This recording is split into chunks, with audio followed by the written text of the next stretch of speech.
And you don't have to tell us what you're doing. You can just walk up to the fire and burn your slip of paper. Just kind of watch it burn. You realize that if this was happening like 200 years ago, we all be burned at the stake. Absolutely. Which is why I love doing it. Because That's great. Michael. The patriarchy. Yeah! Who ran the world? Girls. This is Casey Glade, and you're listening to Unstable Discourse. Hey guys, it's Jason. Normally I do the intro, but I think this time I'm going to hand it off to somebody. Nora, you want to take this one?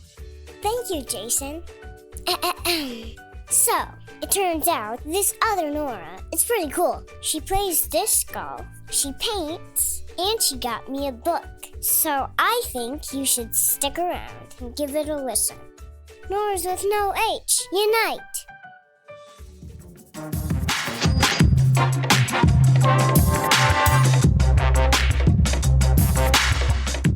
Oh, welcome in to episode 6 of season 2 of Unstable Discourse. Yeah. Already. Episode 6. How? Time is melting away. Yeah. When Don't I make checked no the notes sense. before the show, I was like, can't be 6, right? We've got to still be on 5. And somehow Alex has resurrected himself from the horrible train accident from last episode. There praise wasn't that be. much blood. Yeah. Praise. Yes. Yeah. I'd like to think that you were like Frankenstein back together, not you rose from the dead like Jesus. Correct. Yeah. Yeah. Alive! It's alive! It's alive! You've been who would- reassembled. Who would do that? Who would Frankenstein me back to life? Oh, not Ryan. I. Not I. Ryan would, yeah. No. If anybody could do Ryan it. is Ryan. Frankenstein. He's alive. You are Frankenstein's monster. We have the technology. Anyways, it's episode 6. It's Hey Ladies Part 2, semicolon Dixon stuff. Semicolon. Semicolon The other- the other Nora. Nora. Yes. Hey, ladies! Get funky! Balayti. Yes. Which I'm still the OG. We are joined by Nora Balayti. Whoop whoop. Whoop whoop. She coached me on how to say her name before we started this. Nobody knew. Yeah, No. I had it wrong. Amy knew. Yeah. Speaking of Amy, let's cover something important about this episode. This is the first episode where we've had a full audience, a gallery in the room with us. All female. They All begged female. and pleaded. Yeah. I usually have a posse everywhere I go. It's my entourage. She's got an entourage. Okay. It's deep. And I didn't even know any of them were going to be here. So I'm really excited to see you all. It's a little intimidating. I'm not going to lie. We're all going to be on the same cycle after this. It is 1.5 to 1 right now in this room. Right? Yeah. Yeah, I guess that does make us look cool. Sure. Yeah. That's pretty So cool. let me break down who's in the room with us. We are joined by Amy Laskowski, who was the original first lady guest. Hey Lady. And Yes. the first Hey Lady. Hey Lady star. Big fan. We're also joined by Erin Havok, former local route shout out receiver, Hall of Famer. Also big fan. Yes. Hall of Famer, and Yep. maker of the most badass minis in all of disc golf. So badass. Yes. I still get compliments on my mini every Correct. time I go out. Yes. We're joined by Lauren Lakeberg, the disc golf photographer. Ever heard of her? Somebody check the time. It's 11. Well, of course it is. I mean, why wouldn't it be? No. Damn it. Oh, yeah. I assumed Lauren's it on just She had would have to let have us been. know. You think Yeah. she's going to let one slip? That's okay. Fair. I know. She did show up at the bar at exactly 6:11 and walked up and said, "Hey, Ryan, what time is it?" Like a boss. By the way, we have things to talk about with the clairvoyancy things. Oh, there's a lot to talk about. Long Yeah, story sure. short, I predicted COVID, but we're getting that later. Oh. Whoa. Wow. So it's your fault. No, I just saw it coming. Coming Don't out get of her the I couldn't started on stop it. What the heck? jet What- fuel. We're going to fly to Asia. It does not melt steel. Don't eat that back. Okay. Coming out of the gate hot with conspiracy theories. Jason loves it. We're also joined by Sheila Callahan, the wife of Sean and the runner of the shop and the Sean. Mama Groundhog. Yes. The runner of Sean. Yes. Correct. All correct. Yep. And last but not least, we're joined by Jason's little baby. Yeah. Maddy she is. Callahan of the Callahan lineage and Of not having her driver's permit yet. yeah. Correct. So she doesn't have anywhere else to Now go. that all of That's our right. listeners know, we're going to start to put extra pressure on Jason to get this young lady When you a show up at the driver's shop permit. on Sunday, let him know what you think. Yep. Gee, thanks. We're going to start a Maddy car fund Yeah. at the shop. Ooh. Sweet. Tournament to raise funds. Yeah. down. So, yep, we're talking about the ladies' scene of disc golf. Again, it's kind of the sequel to the first time we did this episode. We're going to get a State of the Union of women's disc golf today. We're also going to talk about things that Nora has been doing that are super badass. If you have not heard of Dixon disc golf, look it up. God damn it, Sean. I can't unhear it, dude. I can't unhear it now. Get the dicks out of your brain. Take them out of your ear. All right. We'll get to that. We're also going to get to Dixon. Okay. you are sponsored by Westside Discs. Westside, Flight Towel, and Freedom Flight. Oh, Triple okay. threat. Okay. I did not know. So there's a lot to cover, but we'll get to that when we get to the meat and potatoes. For now, The Sarah and McLaughlin. Oh, God. I love her. Oh, he had that one lined up for a minute. I thought of one too, Yeah. but I'm going to wait. I'll That's drop fine. it later. Go ahead. But yeah, this whole thing starts with Fired Up. No, Did it we- doesn't. Did we introduce ourselves? They don't yet? even know who we are yet, Alex. I'm making Bad you at nervous, this aren't I? sometimes. Yeah, I have that effect. man. What is All wrong right. with you? Cut all that. Edit. Edit. Start over. Edit. Go, get us new shots. Bring it back. It's me, Alex Seminary of Disc Golf Chicago, and Ryan Fancher of Unstable Disc Golf Gear. Yes, sir. Sean Callahan of Delwood Disc Golf. Yeah. Jason Callahan of Bag of Tricks. Hello, everybody. And Nora Balayti of Westside Discs and all the other things you're sponsored by. That's me. Bow, bow. There we go. Now we got that out of the way. Well, that's out of the way. And now it's time for Fired Up. Fired up, boy. There we go. There we go. All right. That's a good one. Look what that did to me. Did you get a hard nipple from that? I did. Just the one side that he's on. I don't know what it Just was. from that. It's pointing right at whisper. him. It's pointing right at Thing him. into the mic. That was weird. Ryan, what are you fired up about? I've got two quick things that I'm fired up about. First thing is I am very fired up about feeling kind of like shit today, which sounds weird, but Yeah. it is for good reason because I got my second shot yesterday. So today, as expected, Lizard person. yes, yeah, I am almost complete in my transformation Yes. to complete lizard person. I wouldn't have guessed. You seem fine. That's why you licked your eyeball earlier. I was Licking his eyeball. I've been trying. practicing reaching the eyeball. Yeah. It's finally Yeah. getting there. Wow. If I were you, I would not be here. So kudos. Thank you. I have not taken an actual nap in about 4 years, but today I've taken about 4 of them. My daughter and I watched Frozen 2 today, and I That'll do saw it. the first 10 minutes and closed my eyes and woke up to the credits. So that was awesome. Yeah. Oh man, you The missed all best the way good to watch stuff. Frozen 2. Yeah. Frozen 1, if you ask me. Yeah. So I'm stoked to be able to be done with that, and I feel clean. Lauren, did you get your second shot today as well? She was supposed to. Well, no, she was not supposed to, but she thought she was supposed to. I was 1 week early. Yeah. Oh, I get mine She was next Tuesday. 11 hours early. Damn it, I wanted to Give him do. a shot. I wanted to do everybody shot. But that's all right. That'd be such a great way for me to go into the Walgreens pharmacy. Oh, next please week. do that. Yeah. And just come out with my just With like an roll old my school sleeve. boombox. Yeah, do it, roll my yeah, sleeve, right. like, Cranking shot, that. shot. Yeah. It's so fun. But So- the other thing that I am stoked for and fired up about is we received a giant brown paper bag full of goodies from Miss Rachel Braband today.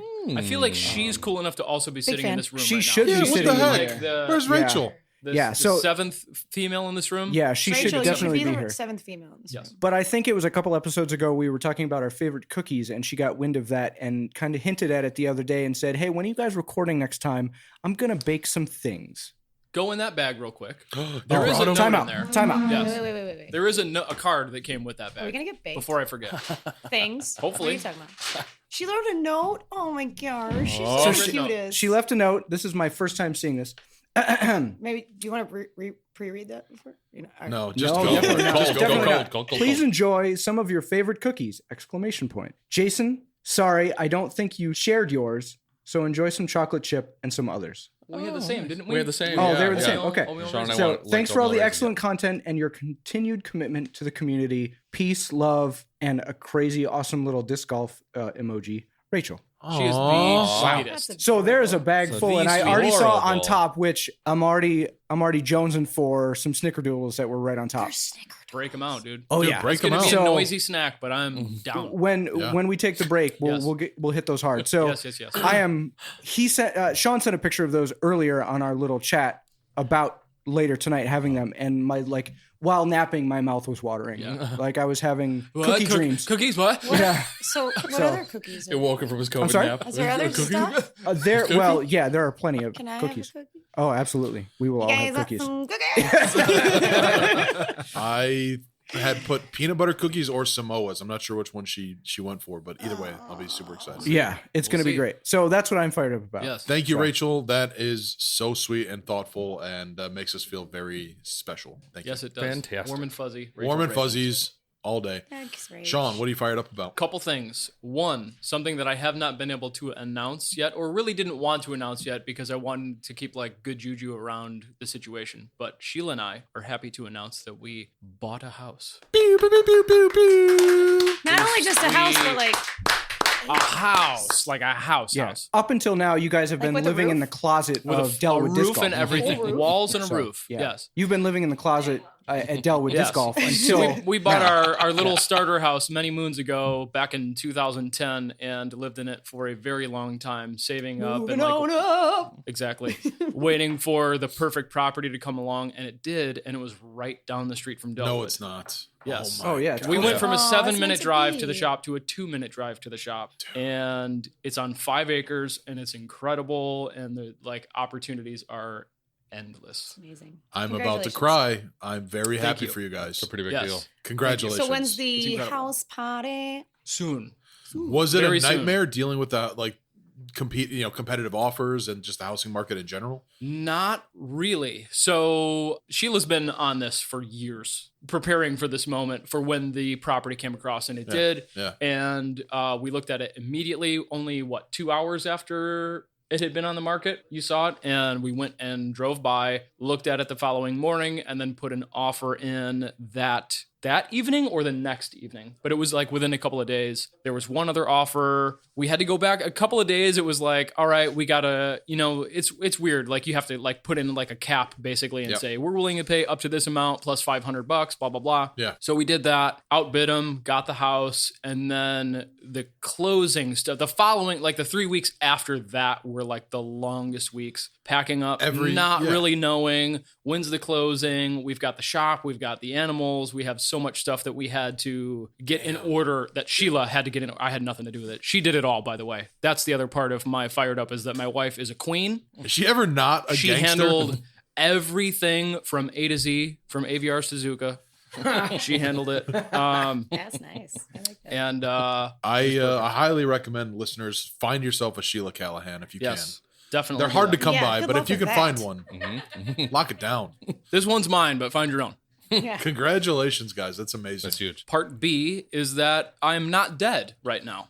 That's pretty good. Because I could be dead And you right could now. have been I could dead. have been dead right now. Yeah. We're so- not going to get into autoerotic asphyxiation. No, nothing like that. Nothing like Try that. again. Try again. Not Hold that on, cool. let me try one more It's time. not that cool. Auto- there. Perpetuate. Autoerotic asphyxiation. Fruitation. Close enough. Fruitation. You have it. Fruitation. Yeah. So closed on the house on Wednesday, and by Saturday night, we were giving a little tour of the property. There's a pole barn there. I was up in the rafters of the pole barn, misgauged some weight distribution as I was at the top, which was 12 feet, and fell from that height all the way onto my left elbow, which could have been my head, and it wasn't. Turns out it was just a fracture, and I didn't need surgery or a cast or even the splint that I was in. So pretty stoked to just be sitting here with you all right now. Dude. Fired up to be alive, y'all. Did Sheila see you fall?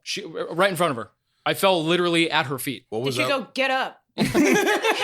Well, my wife knows me so well that the dirt off. last thing that I wanted to hear when I fell was, "Are you okay?" We have had this conversation many times. Yeah. Listeners, please remember this. Spread the word. When someone gets hurt, don't ask them if they're okay. They're not okay. They're hurt.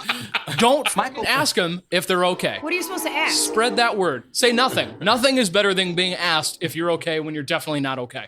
Well, what's the right thing to say then? Do you want to cry right now? I don't It's okay know, to cry but it's right definitely not, "Are you okay?" So did Should she we ask leave? you? So she said to me, I she need to said, call an "I know that ambulance?" you don't want me to ask you this, but are you okay?" And then they said that I bounced when I hit the ground. It was concrete, straight on a concrete floor. I bounced Got some apparently. buoyancy there. Yeah, I don't know, man. It was wild. Insane. Wild ride. Welcome to the new place. Jesus. But I'm here. You're fired up that you're alive. I'm fired up that I'm alive, and I've got a new cool house. He just we're all wanted to get fired out up of that you're mowing alive. 5 acres. That's what he wanted. Yeah. Right. Mowers on order. That's really cool. Ugh. Well, yeah, we're glad you're okay. Thank It's you. Good, We're good all to have fired you. up that you're alive. Yeah. Yes. Yes. I'm fired up that For you're alive as now. well. Yeah. Dun, All right, dun, Jason, dun. I'm very curious to know what you're fired up about. It's not as good as buying a new house and being alive. That much is true. But I did have something very cool happen this week that I am fired up about because it was like super sweet and super amazing. You went to the DMV with your daughter. With my daughter. And you got her a... I did not. I did not do that. Maddie, we're going to No. get you this learner's permit by next week. So I've been doing trivia for almost 5 years. And during that 5 years, I've developed like relationships with regulars and stuff that I see these people often. I see them at least once a week. And there was a team that I had not seen since COVID started. And they decided to come back to trivia this last Tuesday. Is this about to be a beautiful moment? It was. You sound like you're about to cry already. It Really was. prefacing. The fact that I was able to be part of it is absolutely unbelievable. Well, what is their I'm team name? strapped You better in. cry, I'm dog. ready. They, I'm ready. They offered for me to be part of a threesome with them. And, no, I'm just- Damn! I was like, wait a minute, your daughter's sitting right here. This is weird, man. Earmuffs. I was like, okay, in that moment, for 1 second, 400 different scenarios played out. I was like Doctor Strange in this. He was. You should have seen his head. It was like, wait. Trying to figure out what happened. No. I was like, did No, they ask you to officiate it was their a wedding super or beautiful something? thing. So it was a team of two. It was a boyfriend-girlfriend team, and they reached out to Ali and set up for him to propose to her at my trivia. Oh, yeah. man. Wait, It is was- the question? Do you ask the question? So that's what I wanted to do. Right. My idea, my concept when it came to me was like, I could tell that as soon as you knew that there was something that you were like, I had a million you were scenarios. a I was like, director. You pulled out your director chair. You were like, this is Right. what we're gonna You do. proposed there to was her, and then so we go have a many threesome. things. Yeah, exactly. No, I had a concept, but theirs was better. So what he did was the guy came up with some verbiage that he wanted. Because when I do trivia, there's a slideshow presentation behind me. At this particular place, there's one where I do it where it's all audio. But at this place, there's a huge screen with a projector that projects the questions on a slideshow. That's the presentation good behind shit. me. That's a good trivia. Yeah. So he gave some verbiage to Ali to include in one of the slides. So I did the whole night. And I was like, there's a bonus question tonight. And everyone was like, huh? And then the slide was like, this couple met, blah, blah, blah. And kind of like explained that how they met and their relationship. And he's like, and he has a question to ask her. And it was my biggest night of trivia. 10 teams. There was probably 75 people in the bar. It was a Dude. huge. And when everybody all at the same moment, those 75 people realized what was going on. Oh my God. I'm Stood getting up chills. and tried to find who it was. They were all like, saw who Yeah. it was and freaked the fuck out. It was awesome. Everyone was like applauding and cheering for them and stuff. And he got down on one knee, and it was this super special moment that I was like so happy. And it meant the world to me that they chose my trivia night to That forever like memory. have this forever Yeah. memory. Yes. Yeah. It was absolutely stupendous. great. I've been riding that high all week. It was on Tuesday. I'm going to That's ride awesome. that high with you, It man. was- That's right? fucking It was great. awesome. I was in that room just now. Great. Yeah. All right, I'm back. I feel like, I was feeling what everybody in that room felt. Yeah. Yeah. That's That's fantastic. feel good network stuff. Yeah, dude. yeah, Oh, yeah. definitely. Well, if you were not special at what you do, there's no way they would have Right. wanted to do this. So Mm-hmm. Yeah, you know, Amen I to try that. to add the sauce to whatever I do, and this time the sauce worked. Sorry, I Sauce, chuckled at baby. that for Yep. a little bit. the Yep. Jason sauce. Dixon sauce. There's the first one. If We there's- should have a bell Son of a bitch. for how If many times we're gonna there make this. isn't a hot sauce company in Dixon called Dixon Sauce, they're doing or something like a wrong. I Ronald guarantee Reagan that. Yeah. chuckle or something. Yeah. Because he's a boyhood home of Dixon. Only you guys know that. Sorry. Exactly. Yeah, good job. There's also a lot, like there's a penis church. There's a whole thing. It's cool. For real? Yeah. Is this real? Yeah. There's a church that somebody built that literally, from aerial view, looks like a dick. Oh, hold It was on a on second. Josh.0. I'm better than you. Nana boo boo. Stick your head in doo doo. Yes, And I that's have in seen Dixon? this. Yes. I've seen that. That's on the I internet. didn't That's like a Also, thing. know Okay. that. The other thing that makes Dixon famous is Rita Cronwell. She was the city comptroller for close to 20 years, stole $53 million from our 13,000 person town. That's all Like the the dollars. biggest embezzlement in American history happened in I mean, Dixon. Get She's that a paper, dude. gangster. Why don't we Like, get her on that the paper. show? Oh, she's living it up Any in way you some can. Martha Stewart like prison. Federal, and- yeah. She's fine. I wouldn't even be mad about going to federal prison. I'd be like, all right, Right. all my shit's Free taken meals. care of now. It'll I work out. I just play Come on, tennis now and jacked. hang out. Right? As long as there's a course. Can you imagine a prison with a disc golf course? Dude, we need a partner with a Hey. prison. We should do that. Oh, Dixon also has a maximum security prison. No shit. Yes, Dixon is legit. I know. Okay. It's on the map. Speaking of I've Dixon, literally never Really? been there, and I really want to go. Well, Mostly just to hang how far out with away you is and it? do something cool. it is But exactly an hour and 28 minutes west or northwest of here. yeah, we got to get out there. Speaking of Dixon, though, Nora, what are you fired up about? Oh yeah, I'm so fired up. I need some aloe vera. I'm just burning. First of all, I just want to say that I'm super fired up to just be here. I have been listening to this podcast since you guys started it. I'm a huge fan, and I'm just very honored to be here. So that's My heart can only take so much, please. just, Yeah, I'm right. just very happy to be here. Second of all, Women's Global event coming up Saturday. Yeah. In 2 days. And Beltane. I'm going to be joining the Birdie Babes at Catherine Leggy in Hinsdale. hell yeah. Bell Leggy. train. Is that how people say it? Yes. Catherine Leggy? Catherine Leggy. I've seen it right. Yeah, leggy. Lady, Whoops. I've been just saying You Catherine be- Legg this whole Oh, time. you basic ass. I host events there every week, and I got that shit wrong. Well, I just so say KLM. So I was just signed up avoid for the whole Rumble. issue. Right. yeah. In the same sitting, I dropped out and signed up for that. And Amy just asked me, like, I'm surprised you didn't go up to Wisconsin with the Milwaukee Dolls. And I said, well, I lived in Chicago for 10 years and there's nowhere to play in the city. So I would always go to Catherine Lake. Oh, you because noticed. It's freaking dope. Yeah, Yeah. I noticed. Huh? Right. Oh, yeah. Yeah. Oh, I noticed, please. Yeah. I had a 1988 Honda Elite moped. That thing's not taking me to the suburbs. On the not gonna highway get you with very that far. thing? That'd Yeah. be fun. So I'm really pumped for that. It's my second Women's Global event. Last year, I played at the Mother Deer Open in Wisconsin. I didn't know anything about the Women's Global event. I thought it was just like, hey, a bunch of ladies are getting together to play today. And then the next day I found out I won FA2 in the whole thing, like the whole event. Didn't know that. Real quick.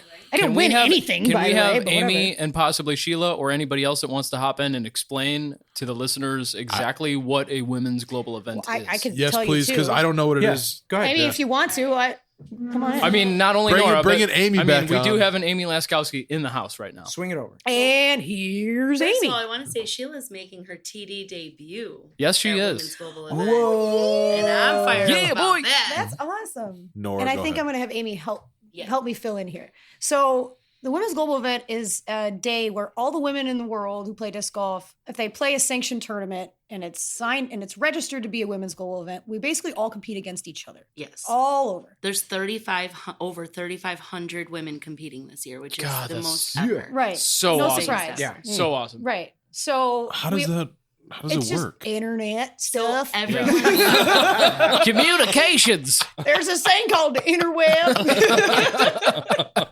and then you place by ratings. Yeah, you place my rating. So last year I won. It's FA2. biannual, so it was 2 years ago. They were supposed to do it last year, but Right. they postponed it to this year What? because They do of it the pandemic. biannual? But Yeah. they did it. They That's did some do it. bullshit. They did one last year because I won it. Yeah. You guys are women every year. Yeah. Most But of- it's most of the basically time. like, you know, it's kind of like the Mother's Day of female disc golf. It's like you should appreciate your mom all the time. Yeah. But you have like one day to Yeah. be like, hey, good for you. Right. Go out there and Good job. there and Hey. sick them, girls. Have some fun. You know, that kind of thing.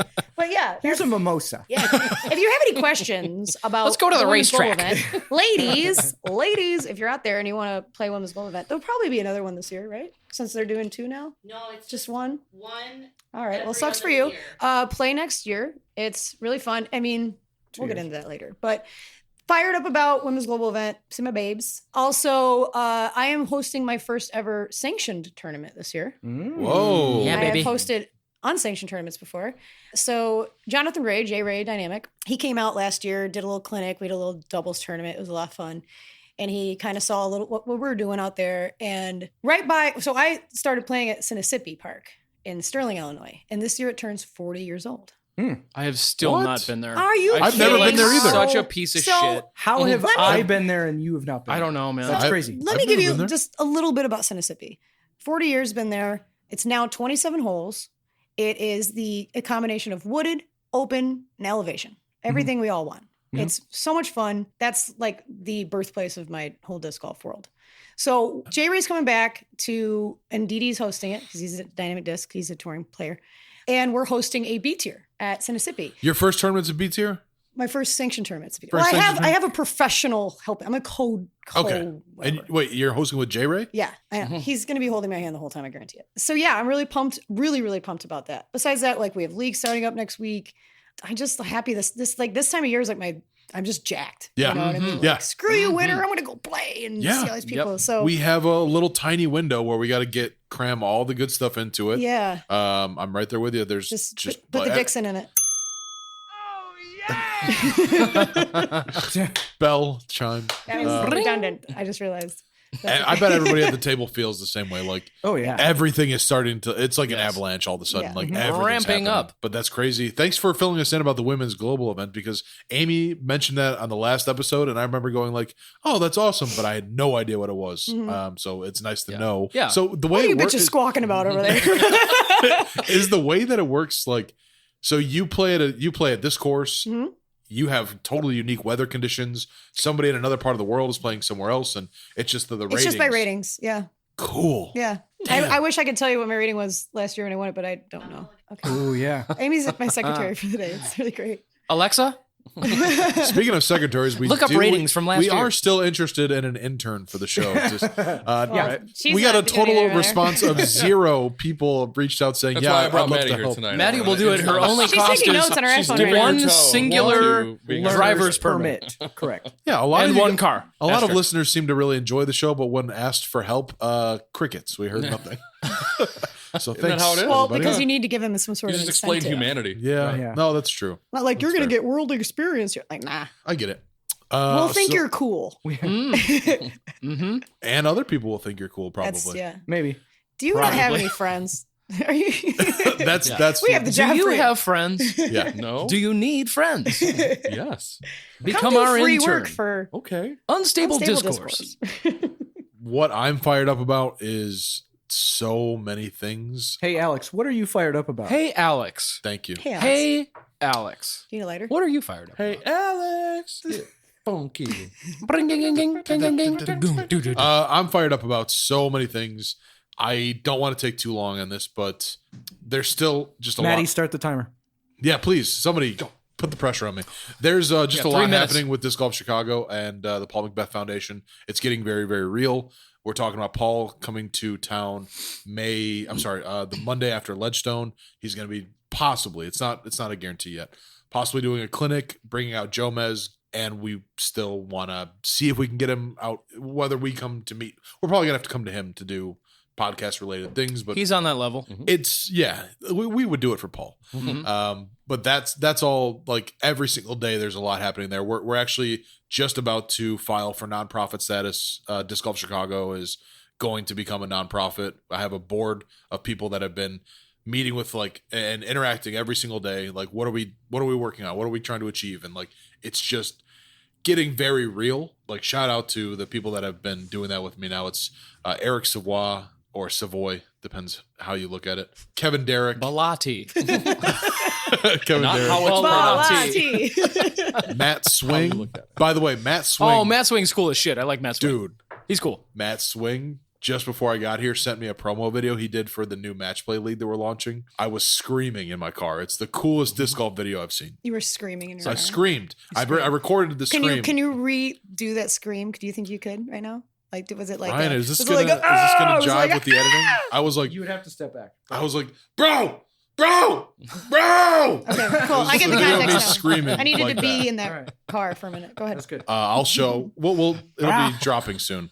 But yeah, we've got our match play league that's starting soon. We have the nonprofit status looming.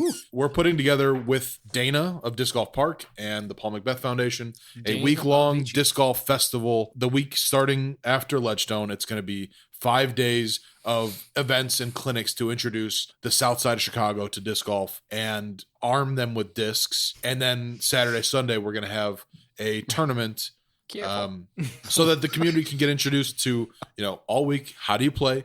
And then Saturday, Sunday, here's the tournament. Dude, there's so many moving parts right now, and every day is more exciting than the last. And I hope... Maddie just said that was time. Thank you. Yeah, no, I need to be cut off because I could just keep going. But yeah, there's just a lot of cool things, man. It's really too much to give all the credit it deserves, but Like Sean, awesome. you know, we're all just grateful to be alive. That's Yes. true. That's a good perspective keeper. Like, It's such a yeah, no, I love that. Could be dead. Hard You to could beat be him. dead. Again, shout out to the people who've been helping me make all this stuff happen. Shout out to Dustin Leatherman at the Paul Macbeth Foundation. Shout out to Tommy Ingalls, Hyde Park Disc Golf. They're doing, so much work. I can't even put it into words. And I think that's a fine place to put a wrap on Fired Up. So Fired up. that is, Ryan, you give me a look. I'm good.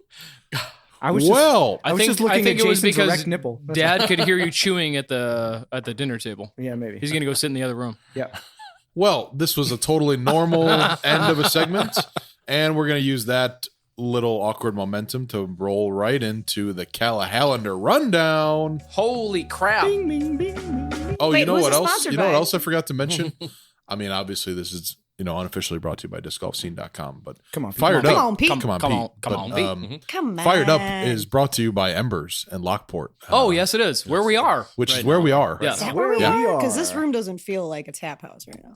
No. No. We're in the Yeah. boardroom. If you've never listened to the show It's before, like- we're in the secret boardroom upstairs of Embers Tap House in Lockport. If you ain't been here, get your, as Ryan says, get your poop in a Poop group. in a group. That Come is check my this new place favorite out. saying. In a It's the group. bee's Poop in a group. knees. Yeah. Probably going to steal that from you. Yeah. Oh, I've My sold daughter all has to fancier. use that because we can't say get your shit together. So Get your poop in a group. Oh my goodness! I wish I was used that when I was teaching. Mm-hmm. it's great. But yeah, getting back to the right rhythm, it's discgolfscene.com bringing you unofficially the Callahalander rundown. Come on. Come on, Peter. Peter. Come on, Pete. All right. You know what we're going to do? We are going to keep it quick, sort of. Maybe. Cool. I don't know if I feel like it. And go. You know what's happening first. It is the Greater Joliet Tour Series Tournament Director Team Challenge. Do you have it? Guts. So, if you haven't heard yet, we are doing that. It is myself, Ryan, Thor, Bachelor, and Leo Borowski as team captains. We are doing a team match play event over at Trinity Links on May 23rd. There is a live draft happening for that on Monday, Which will May have already happened. 10th. Will have already happened by the time you hear this, but it is going to be cool, and hopefully you were there for that. Yes. It's going to be awesome. You We're should gonna have do- been there, and if you weren't, you should feel bad. Yes. You'll get there. Okay, upcoming next, we've got work. Wait. You didn't explain what was going on with the draft. I want to know. What is there to explain? There's a just- live draft happening Okay. at Nick and Ivy Brewing. There you Monday, go. May 10th, 7 p.m. Nick and Ivy Brewing. This will have already happened by the time they hear it, so Right. not as important. But yes, be there. May 10th, Monday, Yeah. 7 p.m. Nick and Ivy Brewing. Teams Live will draft. be decided. Teams will be decided. There's going to be a whole Facebook Live thing. Leo has got like 4 cameras, and we've got all kind. There's dice rolls involved. What? Yes, He was it's going to explaining it be. the other day. Did you It's say legit. dice? Yeah. Yes, All right. it is going to be All right. through the roof. Yep. Super fun. Yep. After that, Workforce Brewing Open 3 that already went live. That event is happening on May 29th and 30th. There are still spots. So go on to discgolfscene.com. Come on, Pete, and get signed up, please. I know that there are not tee pads. Okay, I can already hear what you're thinking. There aren't concrete tee pads, Sean. Sign up for the event. Deal with it. If you sign up, maybe there will be tee pads in the future. Correct. Thank you. Thought that went without saying. Clash at the Canyons 5 Am Weekend at Delwood is on June 19th and 20th. It filled very quickly. Yes. The player party will be here at Embers in downtown Lockport, Directly below us. directly below us on Friday, June 18th. This will be a player pack pickup. Putting challenge. We're going to have some beers, obviously, food, and we'll be doing a raffle there as well. So make sure that if you are signed up for Clash 5 Am Weekend, that you are coming to Embers on Friday to get your stuff and have a good old time. Clash at the Canyons 5 DGPT Silver Series presented by Discmania Weekend is on July 4th weekend, 2nd, 3rd, and 4th to be exact. No big deal. Event is full. We have discussed on previous episode that most of European swing is now canceled. There could be some really big names coming. There could not be some really big names coming. How do you spell know that, by as the way? much as you know, but there are definitely people that are signed up that could be there that will likely be there. That's fair, right? Yeah. Absolutely. And who knows? I mean, between now and then, I could get an email from Jeff Spring that says, hey, you absolutely have to open up 4 more spots for Ryan Fancher. blah, blah, blah, blah, blah, blah, blah. Yeah. And First then of I will all, have to do that. Ryan Fancher. And then, Ryan Fancher and then other people. Yeah. Super excited to see where that goes because that will likely be the case. Right. So you never know the Wysockies and the Macbeths. You and never know. You know? Right. So that being said, make sure you are going to discgolfscene.com, come on, Pete, and signing up for one of the spectator packages. Pete. We have many of them. Pete, there come is a $10 spectator pass, which will just get you into the event. So you can come and watch all these beautiful people play disc golf. There was a $30 spectator pass that is now sold out. Wah. $55 spectator pass that will get you a fanny pack, a disc, a shirt, a koozie. Yeah, that's it. And it is limited to 50 and there's like 30 left. There's a $75 spectator pass. It'll get you a fanny pack that we will make sure Ryan's face is on more than likely. Disc, shirt, koozie, hat, and a disc golf pin from discgolfpins.com. Come on, Nina. Come on, Nina. Nina. So for Christ's sake, go on to discgolfscene.com, get signed up for that spectator pass. Can I ask about volunteer opportunities? Those are also there. Thank you, Nora. You're welcome. Go on there. Tons of volunteer opportunities. You do not have to commit to the whole weekend. You can just do one day if that's all you have. All the options are listed. Please go on there and check that out. Don't make me keep repeating it because I did type it up for you. Anything else, my dear? Cool? Cool. And that was your Callahalander rundown. Boom. Brought to you by unofficially Discgolfscene.com. Come on, Pete. That was great. I wonder if Pete got any emails after the last episode. I hope he did. I should have I sent hope one he's got myself. I picture he's got his own Gmail folder that's just like COP.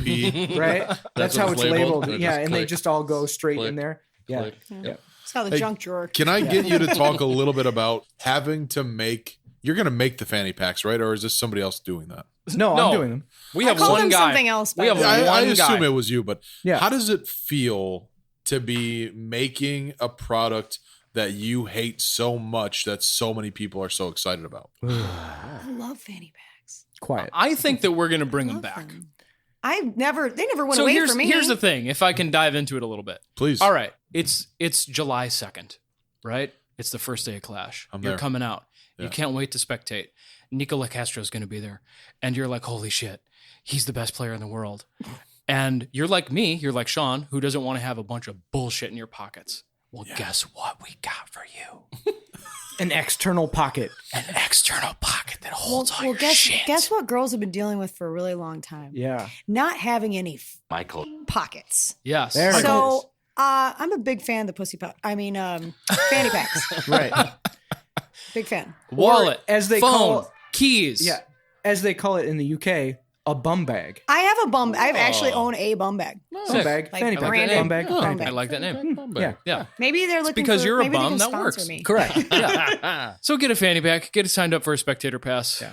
I don't know what we're going to put on them yet, but I'm already Your face. regretting what Sean It's gotta decides be your we'll put on. face. Just make sure they Your have good face zippers because with a zippers are Clash the first helmet. thing to go. Oh man, I hate it. Come on, Ryan. Come on. Ryan. The disc golf photographer has given me the thumbs up, so apparently it has been decided. And it is done. It is done. Lauren says yes. So Super exciting. Please make a triple XL fanny pack just for in case anybody wants one, just in case. right. And that's a wrap on the old Come On Pete Callahan rundown. Mm-hmm. And that moves us along to the local route.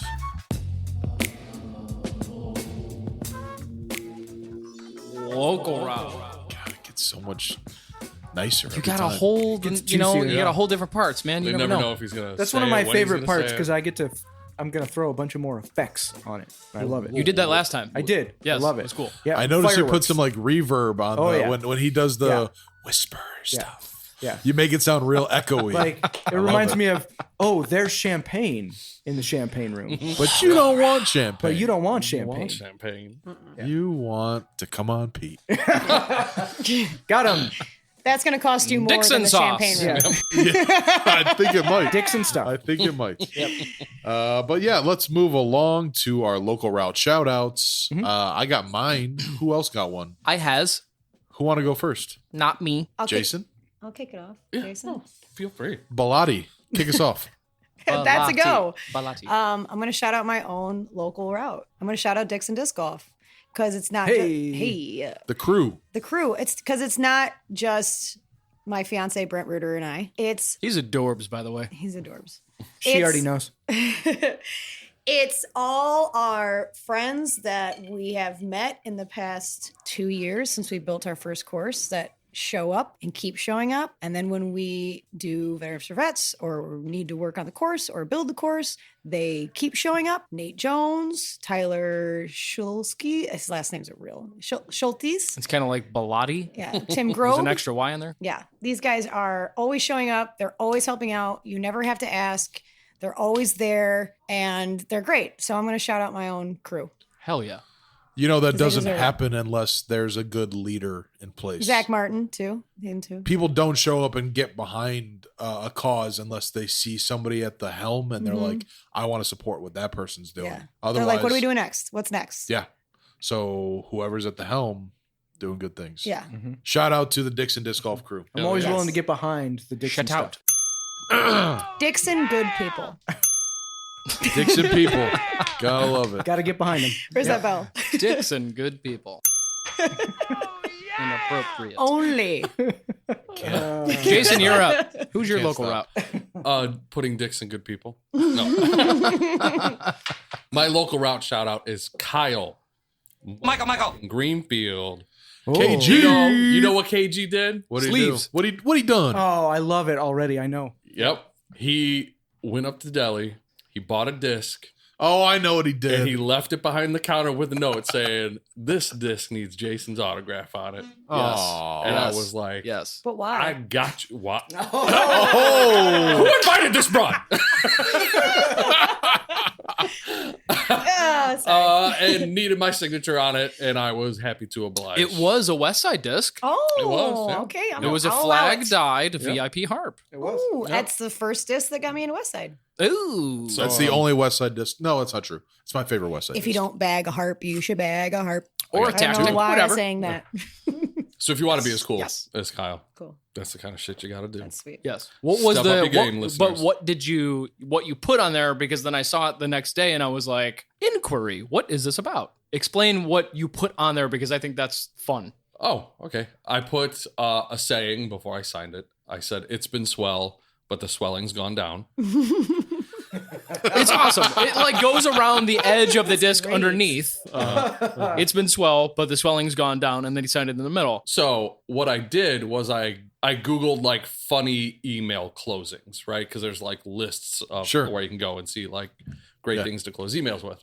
And I saw that, and obviously that's Yeah. right up my alley, right? I Yeah, was like, that's oh, got pretty Jason's funny. I all like that. over it. Yeah. So then I Googled just that saying, and it turns out it's from the movie Tank Girl. Do you know that movie? Oh my gosh. I've yeah. seen From the 90s? Yeah. I'm aware of it. Yeah. So, It's the woman from Free Willy. She was in Yes. Free Willy, Yeah. the first one. Yeah. If you know that woman I'm talking about. Yep, it's her. She stars as Tank Girl, and I cannot think of her name. I'm totally drawing a blank. Her as well. last name is also it's a last name of someone If only else. there was Yep. people in the room with Yep. phones in their Yep. hands. Yeah. She I'm in airplane reminds me mode. of Brittany Murphy, but that's not her. Yes, exactly. Oh, Yeah, yes. same guy. R.I.P. Yes, Yeah, I dude. know. Sorry. Yeah. Yeah. Too soon. Lori Petty. Lori, There see, you go. I knew it was a Thank Petty. you. I knew it was a Bam. famous last Lori name. Petty. And you, so Sheila. the thing that's weird is like I have a weird connection with that movie because at a time in my life where I was obsessed with movies and obsessed with good alternative music soundtracks, Yep. with which that Yeah. has one. He walked around never- with a tank, like a cardboard tank around his body at all times. Like I'm a Tank Girl. Identified as a tank. Yeah. I've never seen the movie and I've never listened to a single song on that soundtrack. So it's always like very bizarre to me that at a time where I was like obsessed with what I should have seen Tank Girl 50 You should times have, and yeah. bought the soundtrack, blah, blah, blah.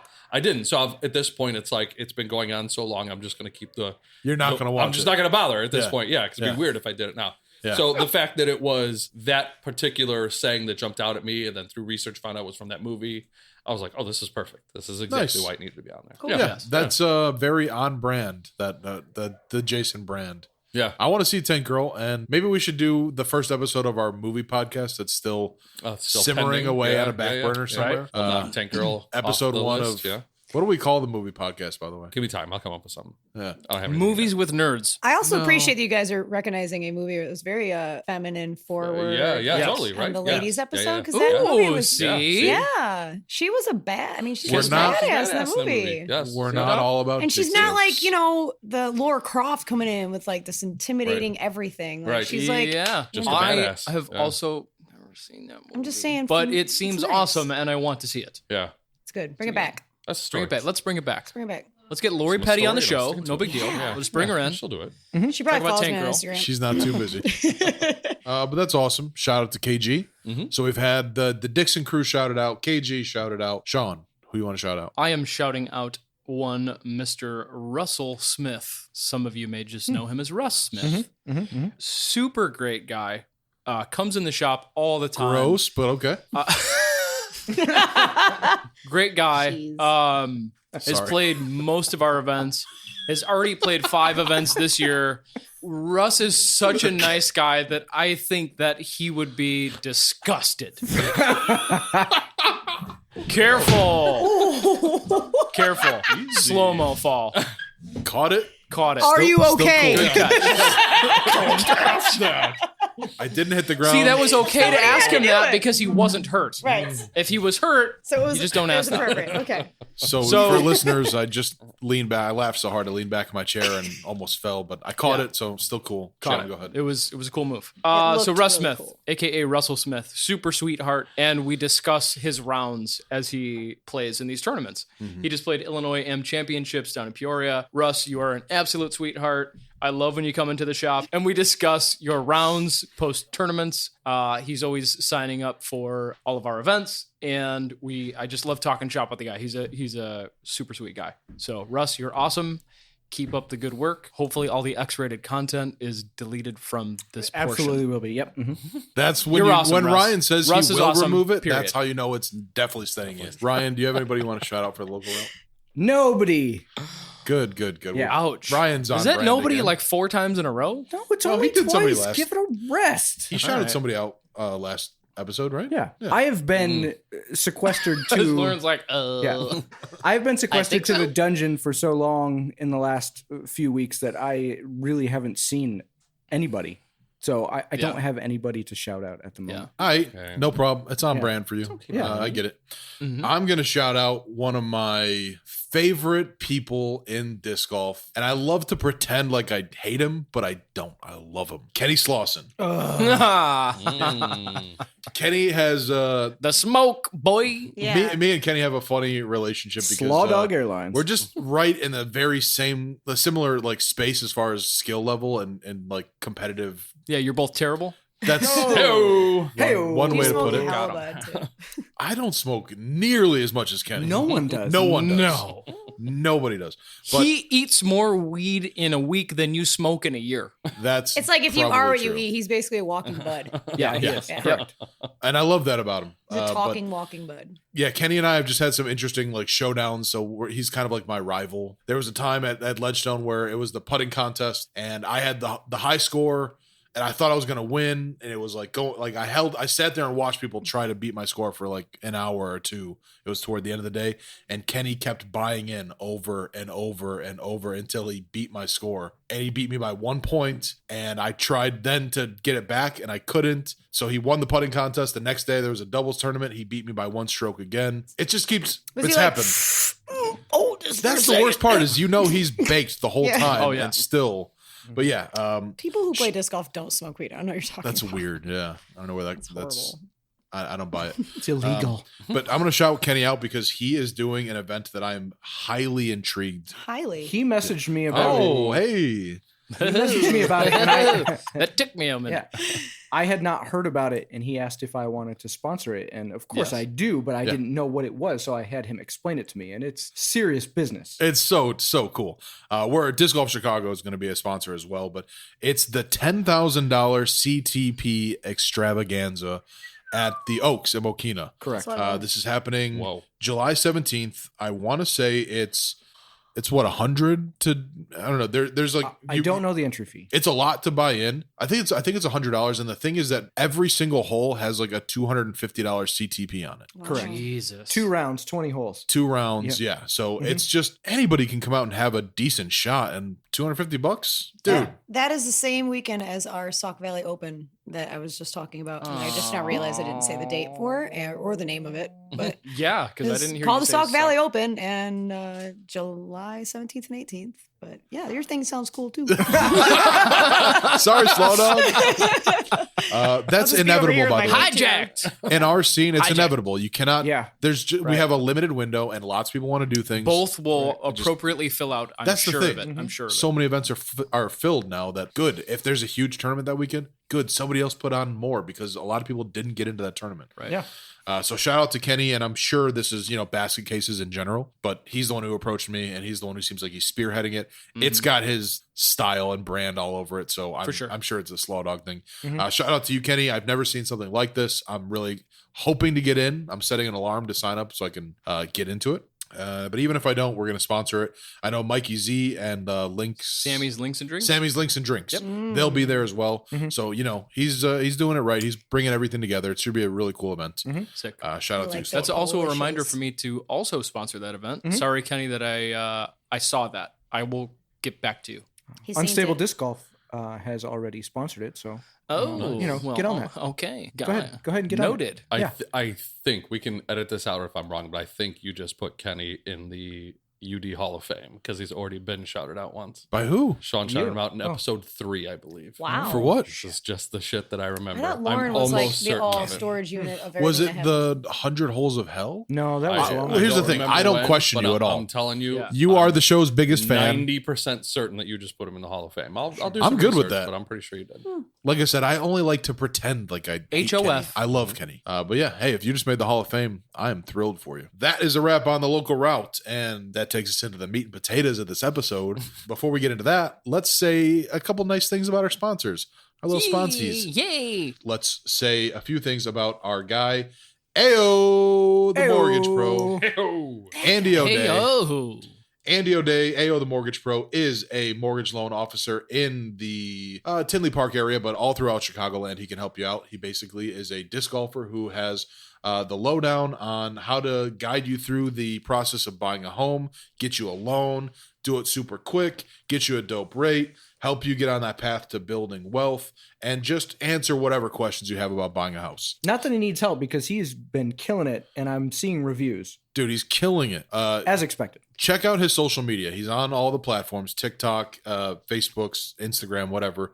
You can see the... Should we do a commercial for him where it's like MySpace? kind of like a 222-2222 type of thing where he needs to be 22, he needs to have like a Chicagoland he does. local TV station type of commercial. Yes, exactly. He needs a jingle. Yes, he needs a jingle. Yes, and I actually talked to him Well, he about... needs a commercial where somebody goes up to the car and opens the door and the door falls off. It must be Eagle Man. Yeah. Yes. Yeah, he needs a thing, for sure. For you. But Heyo, the mortgage pro.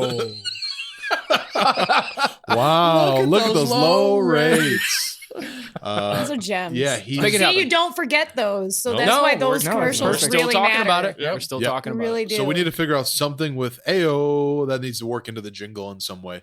But anyways, he has been helping a lot of members of the disc golf community refinance their homes or buy their first homes. If you have questions, just shoot him a message. He will give you a free consultation. And also, if you mention Unstable Discourse, he will give you he will give you a $500 discount on your home inspection. Yeah, that's a lot. That's what it is. That's a lot. Yeah, it's a lot. And all you got to do is say Unstable Discourse. And I know you want to talk about us anyways. Yeah. So just do that.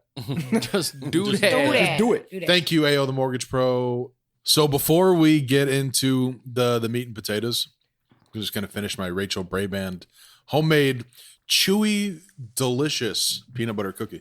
I'm going to get another one. Rachel's going to have to start a cookie company after this podcast. Yeah. We have a selection of peanut butter, chocolate chip, snickerdoodles, and oatmeal raisin. Do you remember what my answer was originally when my favorite cookie? Jason, I know you'd remember. Sticks like glue. Yeah. It's good. She's good. I'm almost there. I like the silence. Peanut buttery Just crunch. chewing. Just my favorite thing is just chewing. You probably can't hear Chewing the in chewing Sean's because coat. it's so soft. They're so good. I just can't eat. I have to square them while I eat it. You guys want some cookies? Peanut butter. And jelly. There you go. And now it's time to get into the bread and butter of this episode. The spaghetti and meatballs. The spaghetti and meatballs. The brick and The mortar. celery and peanut butter. Oh, ants on a log. Yikes. Who's hungry? Let's get into the meat and potatoes of this episode. Hey Ladies, Part 2, Dixon Stuff, The Other Nora.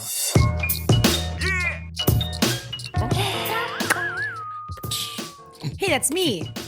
So I think I speak for everybody when I say the very first thing we have to get into is, how did you first get into disc golf? All right, everybody, go to the bathroom now. Come back. Let's rewind. All right. Long story short. No. Don't answer. I just wanted to get the reaction. I from actually do Ryan. have a really quick thing about it though, Go ahead. Do it. because I kind of felt you guys were going to ask me this anyway. Long story short, and people are going to get mad at me for saying this word, but I frothed since high school, and then about 5-6 years ago, I actually started playing disc golf. There you go. Okay. That's the path. Yes. That's I started at Mississippi in Sterling, which turns 40 this year. And I lived in Chicago for 10 years. Obviously, there's not a lot of places to play in Chicago. Every time Not a lot is a very nice way to put it. Yeah. Every time I traveled, which I did quite a bit, as much as I could, I worked at Murphy's Bleachers across the street from Wrigley Field. So I could look at my whole schedule just based looking at the Cubs schedule. They're out of town, I travel or do a mural or something. So every time I traveled, I threw like 3-4 discs in my bag and would just try to find courses. And UDisc wasn't really around. I would just kind of like ask locals and go to find What year courses. would this have been for you? Let's see, 2010, no, like 2009 to 2018, basically. And I racked up, I have a list on my phone of all the courses I played. I'm at 94 now, which like a lot of people laugh at, but Good for you. I've actually Laugh at. That's crazy. That's it. amazing. And but like majority of these courses was me going out there with like 3 discs, but Still counts. Frothing. frothing. I was Yeah. frothing. Not a problem. When I moved back home to Dixon, I started playing a lot more and noticed that I knew we didn't have any courses in Dixon. And my fiance and I were like, let's do that. So I guess I'll get right into it. Yeah, no. Right? Just listeners, This just is so a you great know, lead into. I asked this question exclusively to irritate Ryan. He asked that we don't ask that question in the interview. So I didn't expect Nora to really get into it, but it's relevant. Sure. In this case. So let's keep it going. You came back to Dixon. You realized we don't have a place to play. Yeah. So We were always going to Mississippi. I was always trying to find places in the area. So we went to our park district monthly board meeting with a little presentation, and they were all ears about it. And we didn't go into it like hey, we like to play disc golf. You guys should build disc golf courses. You know nothing about this. Like, that would have worked though. No, it wouldn't have. That's not what we did. What these park districts want to hear is like, who's going to pay for it and how's it going to benefit the community? That's all the thing they care about. That's it. So when we said, we'll 100% fundraise it, we just need permission. And that's literally what we've asked for every time. Maybe a little maintenance here and there, but that's not a big deal. Anyway, we went around to a bunch of our local businesses, bars, restaurants, what have you, and said, hey, you know how you guys pay $300 to have this billboard up at the baseball fields every summer? Well, I'm going to give you an opportunity to pay $500 to sponsor this hole, and it'll be here forever. Wow. And it's your hole. And they really liked that. No brainer. Yeah, for sure. Dixon Holes, yeah. Dixon Holes, obviously. You could say. You said Dixon Holes. Would you like Dixon your hole? Everybody likes Dixon Holes. And then, of course, there's going to. Do it. Sorry, I shouldn't have done that. You knew you were going to. You're just waiting for an opportunity. I'm sorry. So anyway, You're they were not like, sorry. yes, okay, let's do this. So we went out to Lowell Park, which is a pretty famous park in our hometown. Ronald Reagan saved like 80 lives there or something. I'm sorry, who? Ronald Reagan. Not familiar. He was a president. It's his boyhood home. And you'll know that real quick when you come to There's Dixon. only one president around here. Obama? I'm down for that too, but I was referencing you, dog. Oh, all right. J-Town. J-Town for life. We hired Eric McCabe to come up from Dynamic sorry, Discs. EMAC. Have you ever heard of him? Have you heard of him? Have you ever heard of him? When you say you hired him, what does that mean? We reached out to him. He's a course designer. Oh, okay. He's also a 2010 world champ. Yeah. World champ. That's what I meant. Yep. Mm-hmm. And he came up. That's when I first met him. Talked about the course, and he built the course. We didn't have T-pads for a really long time, up until last year. Also, completely fundraised that. Beautiful. We started doing leagues and seeing all these people starting to show up. I'll tell you what, like, the best thing ever is when you have a passion like disc golf and you build a course and you have a few friends that you play with, and then you go out there and you see other people you don't know playing disc golf. Mm-hmm. And you're like, who are you? Yeah. Let's be friends. Yep. Who also have their own little clique of dudes Yeah. or gals. Yeah. Yep. And everybody has a little threesome or foursome of their little clique. Yep. And it's amazing when you start to connect those cliques. And that's what you're talking about. Right. I just have to comment while we're on this point. Have you heard of Windy City Wizards? Yes. I just became aware of them like a week or two ago. And so I went on their Facebook. I was like, oh, another disc golf group in Chicago. Mm-hmm. So I went onto their group. I was like, they were posting the scores from all their players from their last event. And I was like, you had 40 people come to your last event? And I looked through the list of names and I was like, I don't know any of these people. All these disc golfers are in Chicago doing like, what? Yeah. Can we be pals? Like, Yeah. dude. It's very similar to, like, especially being a girl. I know Amy and Erin and Lauren and Sheila all know this. Like, if you're out playing your course and you see a girl you don't know, you're like, who are you? Did we just become best friends? Just become best friends. Just lock I've said this eyes. about disc golf forever, Period. but I'm Synced like, up. instant friend. Just said disc golf. Like, it's Right. should be seriously a thing. So anyway, we built Lowell Park. People coming out, having a good time. We created kind of a crew. And then we're like, all right, well, we're not done here. We want to expand Lowell. We have a lot. I don't want to go into all the places in Dixon we're going to be building courses. But one of the biggest things about Lowell Park is that it's a beautiful park, but it's kind of on the outside of town. Like, if you ride your bike there, it's like 5 miles. It's pretty far. So we were like, how are we going to build, like, how are we going to get kids involved? Like, how are we going to get locals involved? So we found a space in our hometown. The high school is smack in the center of town. It's right on Rock River. It goes from the high school to the football field to the track area to Page Park, which we just opened in October, to the baseball fields. So it's like one big swoop of Riverside sports going on. This course we personally designed. Brent, myself, Seth Nicholas of the Park District.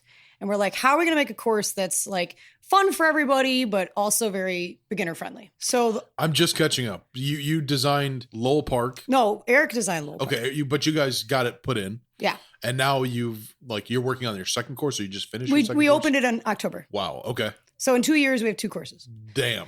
So Okay. the Park District saw what was going on with Lowell Park, and they're like, cool, these guys know what they're doing. They follow up on what they say they're going to do. So let's give it to them. And I remember literally saying in the meeting to get Page Park built, like, guys, we'll do everything. Just give us permission. Right. What is there any pushback? Like, were other people trying to do other things with that land? There was only pushback from people who very big park lovers, like very big nature lovers. We're all nature lovers, right? We Leslie all love knows. being Totally. outside. But there was a woman who wrote an article in the paper, and it was entitled, Why Disc Golf is Not Good for Lowell Park. And she was very uneducated and very They always are. bluntly like, they're going to knock a bald eagle's head off with a Frisbee. Like, oh my God, lady, come on. Only if we're lucky, lady. Come on. I did hit a deer. We'll talk about that too. But no, not really a lot of pushback. I mean, the pushback wasn't pushback. That's not the right word. It's curiosity. Fear of the unknown. Fear of the unknown. Exactly right. That's a good way. Yeah. So people were like, what are you guys doing? What is this thing? So we got permission to do Page. Page Park is the longest hole we have there is 260 feet. Beginner's course. Right. But, big butt. Big Big butts butt. in Dixon. Yeah. Big butts and Dixon. No, I'm listening. Dixon and big butts. You've got Jason. Continue. We wanted to design a course that if we were saying to ourselves, like, if this is the only course that these beginners play, what kind of players are they going to become? So what we did was we built. That's a great question. Yeah, they're not long holes, but as we all know, what do most like new disc golfers think about when they go out and play? Distance. Yeah. All they think about is how hard Yeah. they can crush a disc. And you've seen these guys, I know you guys have, girls too, who come out and be like, oh, I can throw 400 feet. Cool. Can you do an upshot? Right. Can you do an Anheuser? Can you putt? Mhm. Obviously. So we were thinking about those things when we built Page. So like the first 3 is very kind of straightforward, right in front of you, 180 to 260 feet. And then you start going into the woods a little bit. And you have to sidearm some, you have to go over stuff, you have to go down stuff, you have mandos, like you have a very good mixture of different shot shapes. So anybody, if you've never played any other course, you've only played Page Park, and you go play a tournament, you're going to have a lot of good shots in your bag.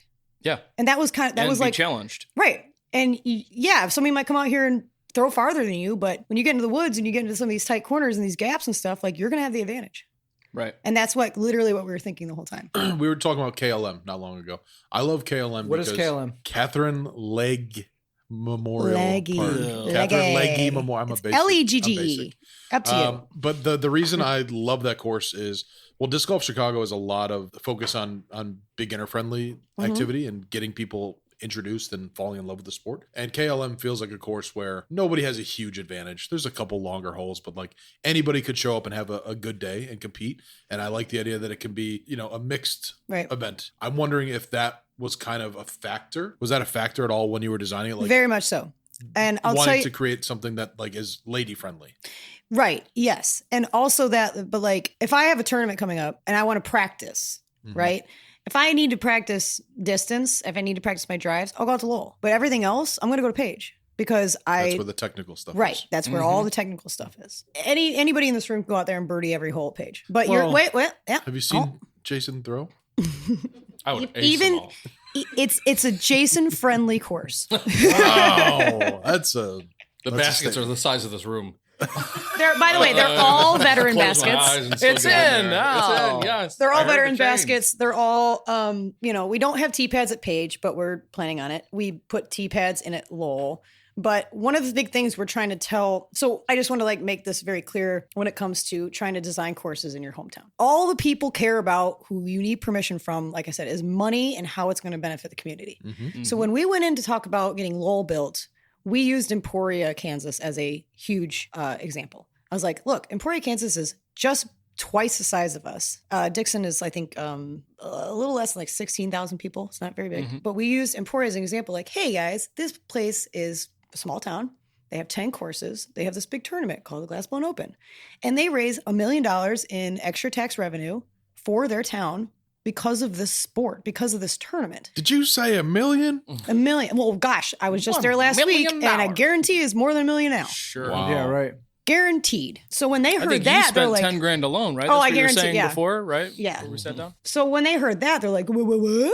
We're going to make money of this? We're going to help tourism? You have my attention. They're all like, Yeah. okay, cool. We don't know what the hell you guys are doing out We're there. going to get money. Kill them all. Well, and also you have to break that stigma of the we're a bunch of Frisbee golfers smoking pot in the woods and whatever. I can't believe that's still a thing. Yeah, In small town, in places where the unknown. I get it, but With the unknown, yeah, that's true. it's not even on my radar. It's the anymore. unknown to people who are generations Stereotypes, removed from educated internet humans. But and also Internet in that humans, retrospect, it's also it Seriously, drives me though. crazy when a park district will repaint picnic tables and someone will go draw a disc charger on it. Yeah. Or we have one of the holes, I'm not going to name his name, but one of the They holes don't we even have work. is 180 feet and it's very, very aceable. And this guy went and wrote his name on the thing.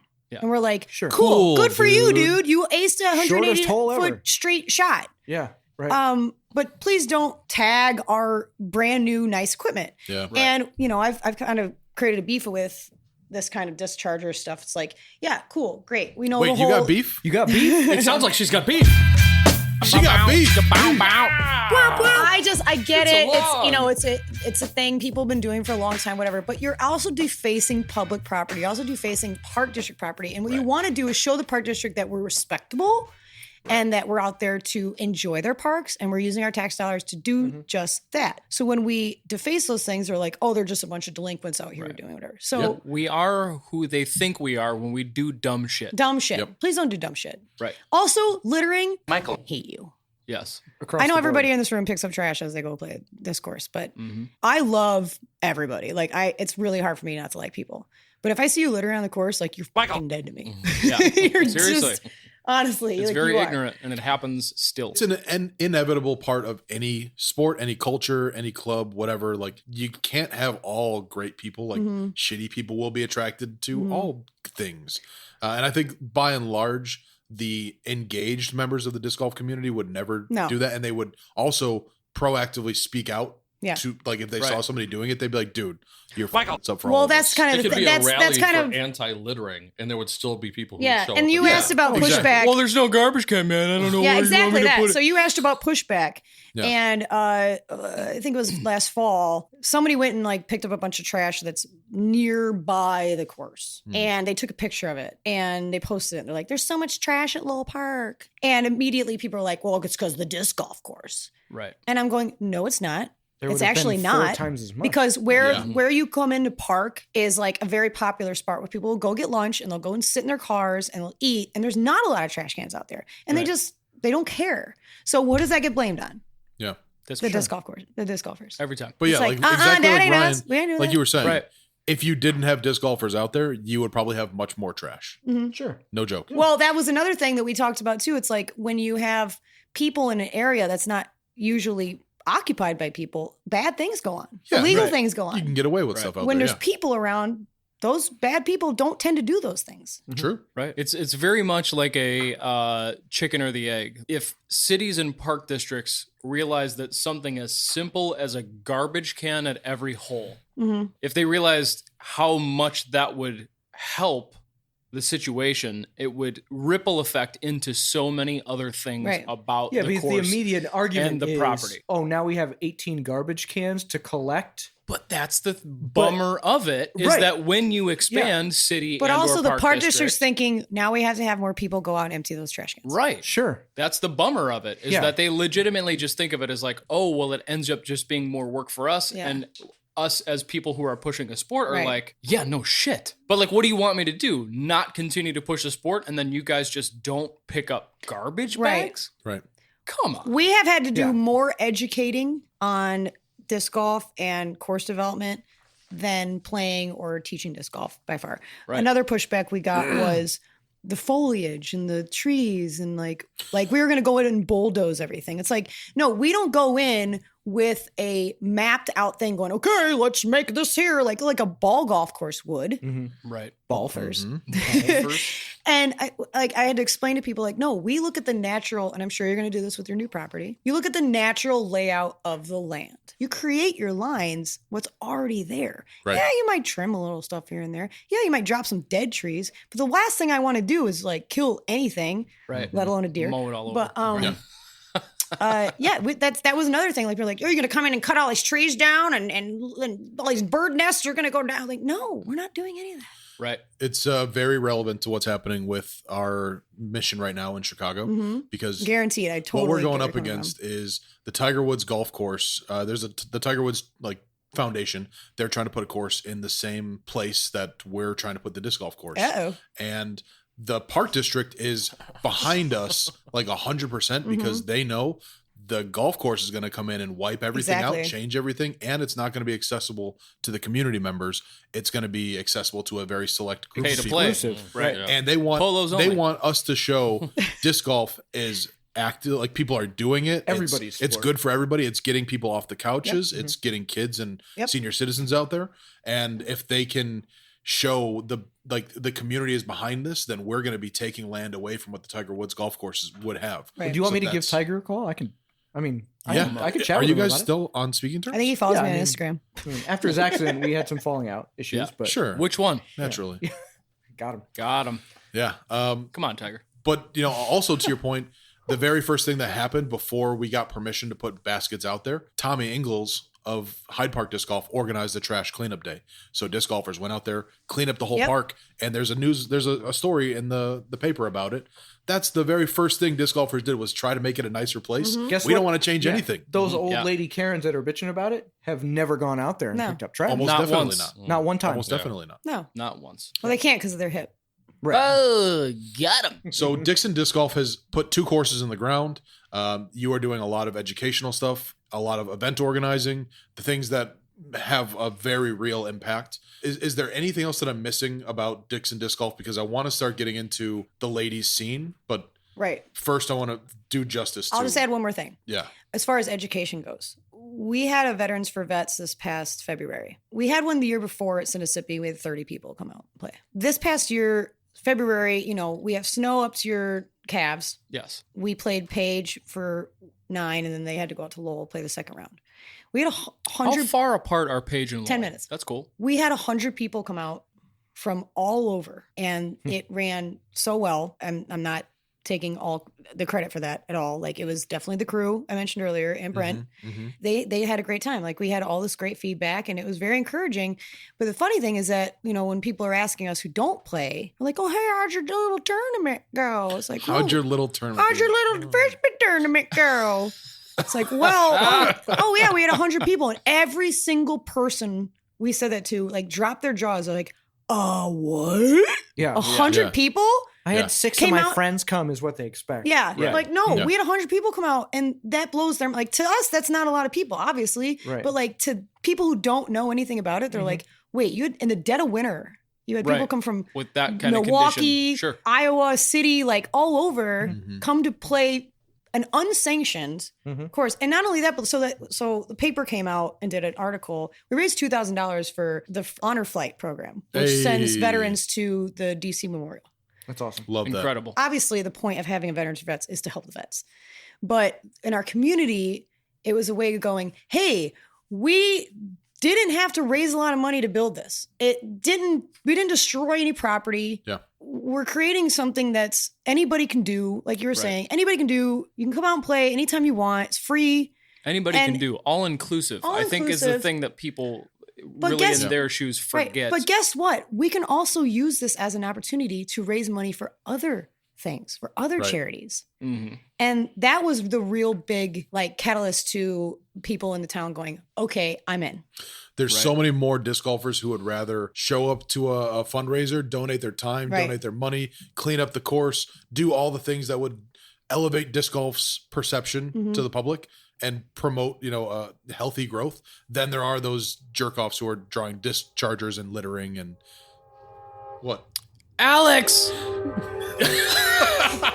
It's coming back! Oh, God. For you only! There's so much blood! Oh, God.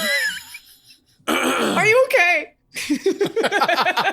He can't afford another surgery. How deep was it? You guys got that out of your system? Yeah. Good.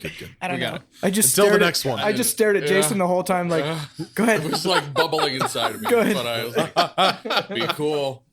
So yeah, just follow Dixon Disc Golf on Facebook or Yeah. Instagram, and we will post some stuff. Please. Yeah. I didn't really realize the scope of Dixon Disc Golf. I'm mad impressed. And following and looking out for opportunities to lend a hand however we can. So please Honestly, the only problem we have, like main problem, is not getting plastic to put into people's hands. Yeah. That's which is a worldwide problem right now. that's worldwide right now. Yeah. Yeah. Like I give away so much. We give away so much stuff.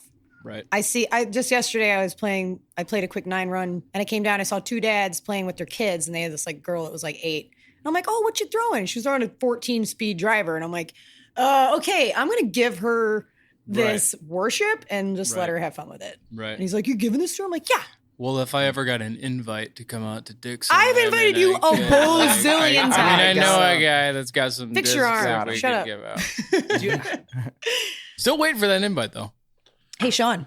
Yeah. I don't know. I know you're a really busy guy, but if you ever have time and you, I'm listening. don't mind, you should come out. I mean, you don't have to, but like you should come out to Dixon. And come play some courses. with So us. there's like what, Lowell Park and there's Page Park. I think there's 2. a couple of courses we can come out. I mean, and then if you really want to hang out, like we could go over and play Mississippi too.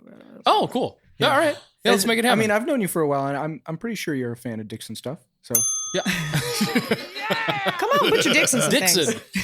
I want to be invited as well because I've never. You're all invited. I want to play Mississippi. Not only the people in this room, but everybody who's listening right now. You're all invited to travel out to invited the birthplace of to Ronald come, Reagan. To come on down. It's amazing. Like I said, it's more than I expected. That's Dixon stuff. Yeah, that's always more than you expected. Yep, that's right. You know, you think you're going to get a little bit, or sometimes you think you're going to get a lot. Jesus. I've been hanging around a lot of guys for a long time. Sorry. We tried to bring all the ladies out to spectate and put a feminine touch on this we and They're just giving me nods of approval. Like, it's just more guy shit than ever. Dixon stuff. When we did this episode the first time, the Hey Ladies episode was really about the evolution that was, happening with the ladies scene. But I mean, it was really about the whole scene in general. I would like to kind of go back to some of the stuff we covered before and kind of take the pulse of where we're at now. I like how you worded that. What do you mean? Take the pulse. Oh, it's just... That's good. I'm on the phone all day. Pulse. That's my job is like sales He's a calls. salesman. Yeah. I have little expressions for... You're good with words. Thanks. I have to with this face. Aww. Disc golf in general over the last year has just been explosive and crazy. Like the evolution's out of control, and it's the best problem to have that we can't get discs and we can't get into tournaments because everybody wants to get in. Let's look specifically at how the ladies scene within the community has also come a long way. What have you noticed in your experience from, we'll say, the start of 2020 to where we're at now? Anything that stands out to you as like, it's been nice to see this, or whatever pops out to you? So Amy and I were just talking about this a little while ago, but are you recording to show her? I hope you are. Okay, so not quite 2020, but 2018 was my first tournament. It was at the Mississippi Open, and I'm out there and I play. I win rack. And I get done, and this woman named Janet Hershey comes up to me. I don't know if you've heard of her. Yo, we heard of her.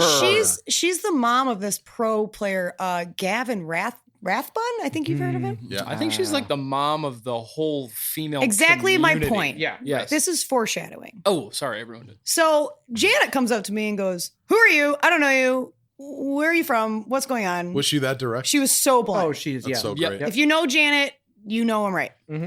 And she goes, "What are you doing next weekend?" "Wisco Disco's next weekend." And I'm like, I don't really like the disco. I don't know what you're talking about. It's not really my game.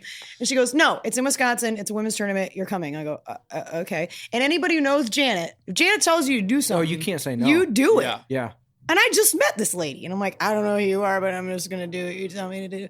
Okay. So previous to this, I've always been the only girl that played anywhere all the time. So I take her advice. I take her demand.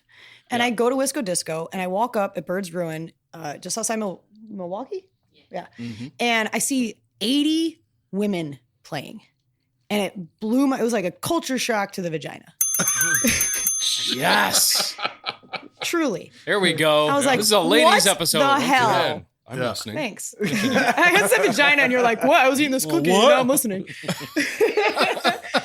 And I met Amy and a few other amazing women, and that is seriously what sparked the fire in me of like, "Oh my gosh, I'm not alone. I'm out here. I want to play." You found your people. So that is the story that leads to the plot, which is if you're a female player and you want to get more women to play, be Janet Hershey. Be that confident, blunt, friendly, but hey, who are you? You should play more. Come out with me. Make yourself super available. Give them some plastic or something. And I'll tell you what, a lot of things we hear on the female side is from guys going, "How do I get my wife to play? How do I get my girlfriend to play?" I still want to know the answer to that. Everybody always asks you that. Yeah. Stop giving her your No, Michael, no! high speed bullshit destroyers and all that crap. Just don't do it. You got beef again? It just drives me crazy. Like, how many times you go out? I'm looking at the ladies in the room. How many times you go out and you see a girl playing you've never seen before, and they're holding like the most high speed disc? You're like, what are you doing? They've got a Yuli Raptor in their hand. Yeah, exactly. Yeah, like, right. no wonder you're not having fun. You're just tossing it up in the air and just dumping to the left if you're right-handed. That's super discouraging. It's all about encouragement. Now, I'm not saying female friendly. I'm saying beginner friendly. Sure. Let them like play catch, for God's sakes. Right. Take a putter, take a mid-range, play catch in a field and be like, "Wow, you're actually really good at this. We should go out and play." Another big tip for you fellas out there trying to get your ladies to play. Yeah. I guarantee you're all sitting at home watching MPO footage, right? Right, Totally. Jason? All out there. While your woman's out there going, he's watching disc golf again. Watch FPO. coverage. Ooh, not only that's a good not call. only to help you in this situation, which I'm going to get to, but also just help the FPO field and like give them the viewers because we need it anyway. Not to mention that most of the guys need to be watching FPO because it's more relatable Yes, I was gonna to get to it. all AM players. Yes. Yeah. And it's also really good. If your lady is over your shoulder watching you watch Eagle and Calvin and Paul throw 400-foot shots and then make 60-foot birdies, guess what she's not going to do? I can do that. She's not going to do that. You watch FPO. Women, we can't throw as far as these guys. But what we can do is be more creative in our short games and our shot selections and our course managements to be like, oh, that looks fun. I can see this girl doing it. And then she relates to that. It's impossible to get into anything if you can't see. You can't see yourself doing it. Exactly. Right. Yeah. I'm sorry, but I don't want to look like Eagle or any of these guys. Yeah. I want to, obviously, I probably wouldn't be sitting here if it was like Eagle McMahon. But you know what I'm saying? Like, it's all about just, even if you can't put the plastic in her hand, put the vision there. Yeah. Put the thought in her head. Like, oh, I didn't know that the girls could do this kind of stuff. Maybe I will come out and play with you. So I've got a special situation. Well, you should probably get that checked out. I'm surprised they didn't. Is that why you're so squirmy? I wasn't planning on. It burns. Why didn't they discuss that with your train accident surgery? They should have They fixed should have it. taken They care of had it. it right there. Yeah, Yeah, right. yeah. So my wife is not interested because she's not good at it. I can't get her to even want to be in a room where disc golf is on. Mm-hmm. So I went to this extent. Alex Nieves, you guys probably know her, Circle One. She's a massage therapist, and I got a massage. I kind of wanted to just support her business, but also I love massages. So Yeah, who doesn't? I went, and Dixon loves massages. That's right. you don't even know. But basically, from there, I called my wife on my way home and I was like, hey, you should get a massage here too. I booked her one. I went on the website, I booked it for her, You were setting up a play date. hoping that Yeah, they let's play she date. would go Let's like, disc golf play oh, date." you know my husband through disc golf, and they would just talk about disc golf, Right. and maybe there was a glimmer of hope that she would be somewhat interested in that conversation. And so she got home, and I was like, "How was the massage?" And she's like, "Oh, it was amazing." I was like, "Did you guys talk about anything?" She was like, "No, I was just, I don't talk in massages, so not a peep about disc golf." Well, that's the extent I'm willing to I'm go not knocking to her, try to get but her. she's not Janet Hershey. You know what I mean? Like, Well, that's just my wife. It's not Alex. no, I'm not but- saying your wife. But I'm saying if you have a lady who's that disinterested, is there any hope? That's what I want to know. There's Is there any always hope? hope. But I mean, I'm not saying there's any guarantees. There's no guarantees in anything Yeah. ever. My wife played Ultimate with me a lot in Seattle, and then we moved here and she hadn't played, but she played a whole round of disc golf with Sheila and their friend Nikki and got back and she was like, yeah, it was okay. I was just stoked that she played a whole round of disc golf. And then we got home and she used one of the grip bags that we had got from Ledgestone. And I was like, okay, well, do you want to give these discs back or whatever? Because she borrowed a bunch. And I was like, do you want me to put this bag away? And she was like, no, that's my bag now. And I was like, Nice. oh, really? Ooh, progress. Yeah, all right. Okay. Yeah. You have a disc golf bag. Okay. There's Progress. always hope. Okay. Yeah. I think Yeah. it's a It's a level start. of like intimidation a little bit. And it's not just women; it's just beginners in general. Yeah. Like with our doubles league we host with the new courses and COVID, we have a lot of new players. And every time I see them out at the course, I'm like, "Hey, we have doubles coming up, doubles league coming up. We have Mondays, and then we have Wednesdays." And they're like, "Oh, I don't know. I just started. It's like no, I no, suck. no, no. I'm not good at I this. suck. That- I'm not. that- And I go, Yeah, I got it. everybody We sucked at know. everything when they started. I think Right. Shaun White jumped on a snowboard and jumped down a half pipe. I freaking doubt it. Right. But the thing is, it's not guaranteed because not every girl is going to be into it no matter what you do. Majority of women I play with, we have a common conversation on the course. It usually goes, what did you play? Softball, soccer, something like that, right? Water polo?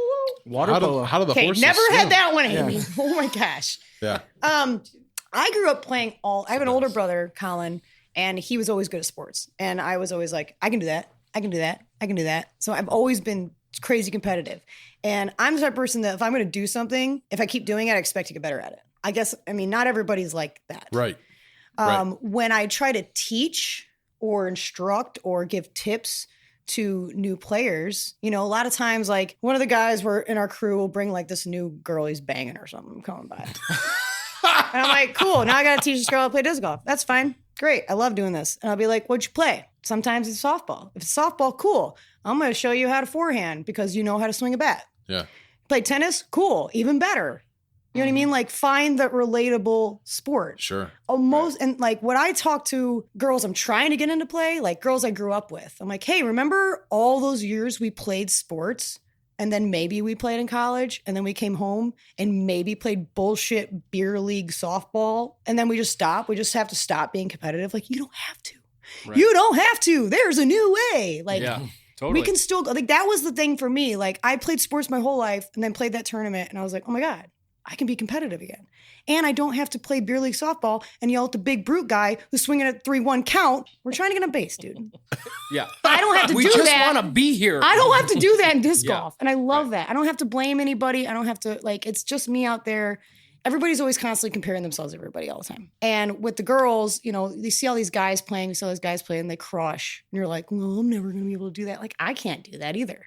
But I do enjoy myself going out there and competing and playing and finding myself getting better at something. We all need our things. Being an outsider, watching you guys do the female community version of what we do, you guys are so much better at it. Definitely. Oh, absolutely. Much better at it. The camaraderie on the female side is amazing. I know you girls in this room you've played a tournament where a random guy ended up being on your card. And at the end of the round, they're like, you girls have so much more fun than we do.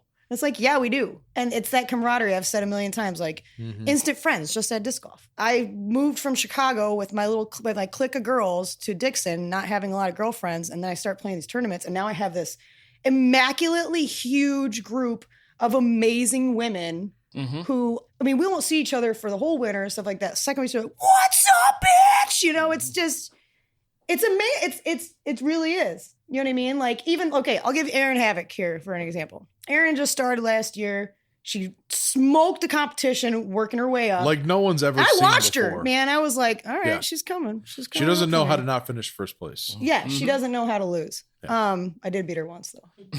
Just this year. No one's counting, but yeah. But that wasn't because of me. That's because of other things. Being a competitive person, you know, I can naturally be like, who's this bitch coming up here, you know, coming out of nowhere, whatever. But like, every time she wins, I'm like, yeah, Erin. I'm like, get it, girl. I do the same thing. And it's just, you don't have that animosity. You don't have that, she's after me. You know, there's no like butting heads. I'm happy for you. I'm proud of you. Like, I think that's just being a good person. You want that women have that men just don't typically have. Well, there is a similarity too, though. Like, but it's strong. There's an opposite downfall to that. If you're a player, man or female, and you maybe cheat, maybe. Oh, are you about to spill some tea? No, I'm just saying, like, if you are not a good person, really, and if you like kind of try to work your way around some rules, or maybe constantly miscount your strokes, like you're gonna get ostracized real quick. Just say the name. Crew. We need to know. No, I'm not. No, I don't do that. Plus, this was years ago, and she's not the same. I feel like in the guy field, that's much more prominent because, you know, guys have much more of an ego. Like, guys have much more of testosterone. What, like, cheating? I have to be best. I have to be this. And like, do do you think cheating is more prominent, or what do you mean? No, I just think you guys and there also are way more of us, so there is a possibility of that happening. Sure. Bending the rules. Sure. Yeah. Whatever. But if like in the female side, we're all such a tight, I don't want to say tight group because we are, but like it's a very open type group. Yeah. Very transparent. So like if you come out like and you're pulling some bullshit, you're gonna get ostracized real quick. But that's another reason why the disc golf community is so amazing is that if people know you and you know you're playing regularly in the scene, like you're automatically pretty freaking cool because you know it's not high school anymore. One of you guys, like everybody just wants to be a part of something, and you guys let that happen for new women players, and very it is welcoming. So cool to see. Like just this morning, Sheila and I were talking about something that her and Amy have planned for Beltane, which was, and feel free to shout and help me out with this. We were talking about it this morning. You guys are going to like be filling out a slip of paper because of the nature of the event and the reason why you guys are calling it Beltane. Help me out here. Come on the mic and help me out here. I honestly have no idea why it's I'm not called floundering. Beltane. I know that it's really cool. I'm so excited to talk Hi, Sheila. Hi. So we named our women's global event this year Beltane. And if you're not familiar, Beltane is the Gaelic festival that celebrates the midpoint between spring and summer. Beltane kind of represents light and how the days are becoming longer and sunlight and just celebrating fertility. And so we decided to do a ritual, and it's completely optional. Naked. We're gonna get naked and dance around a bonfire. They're all witches. They're all witches. You curse all of you. You had Jason's curiosity. Now you've got his attention.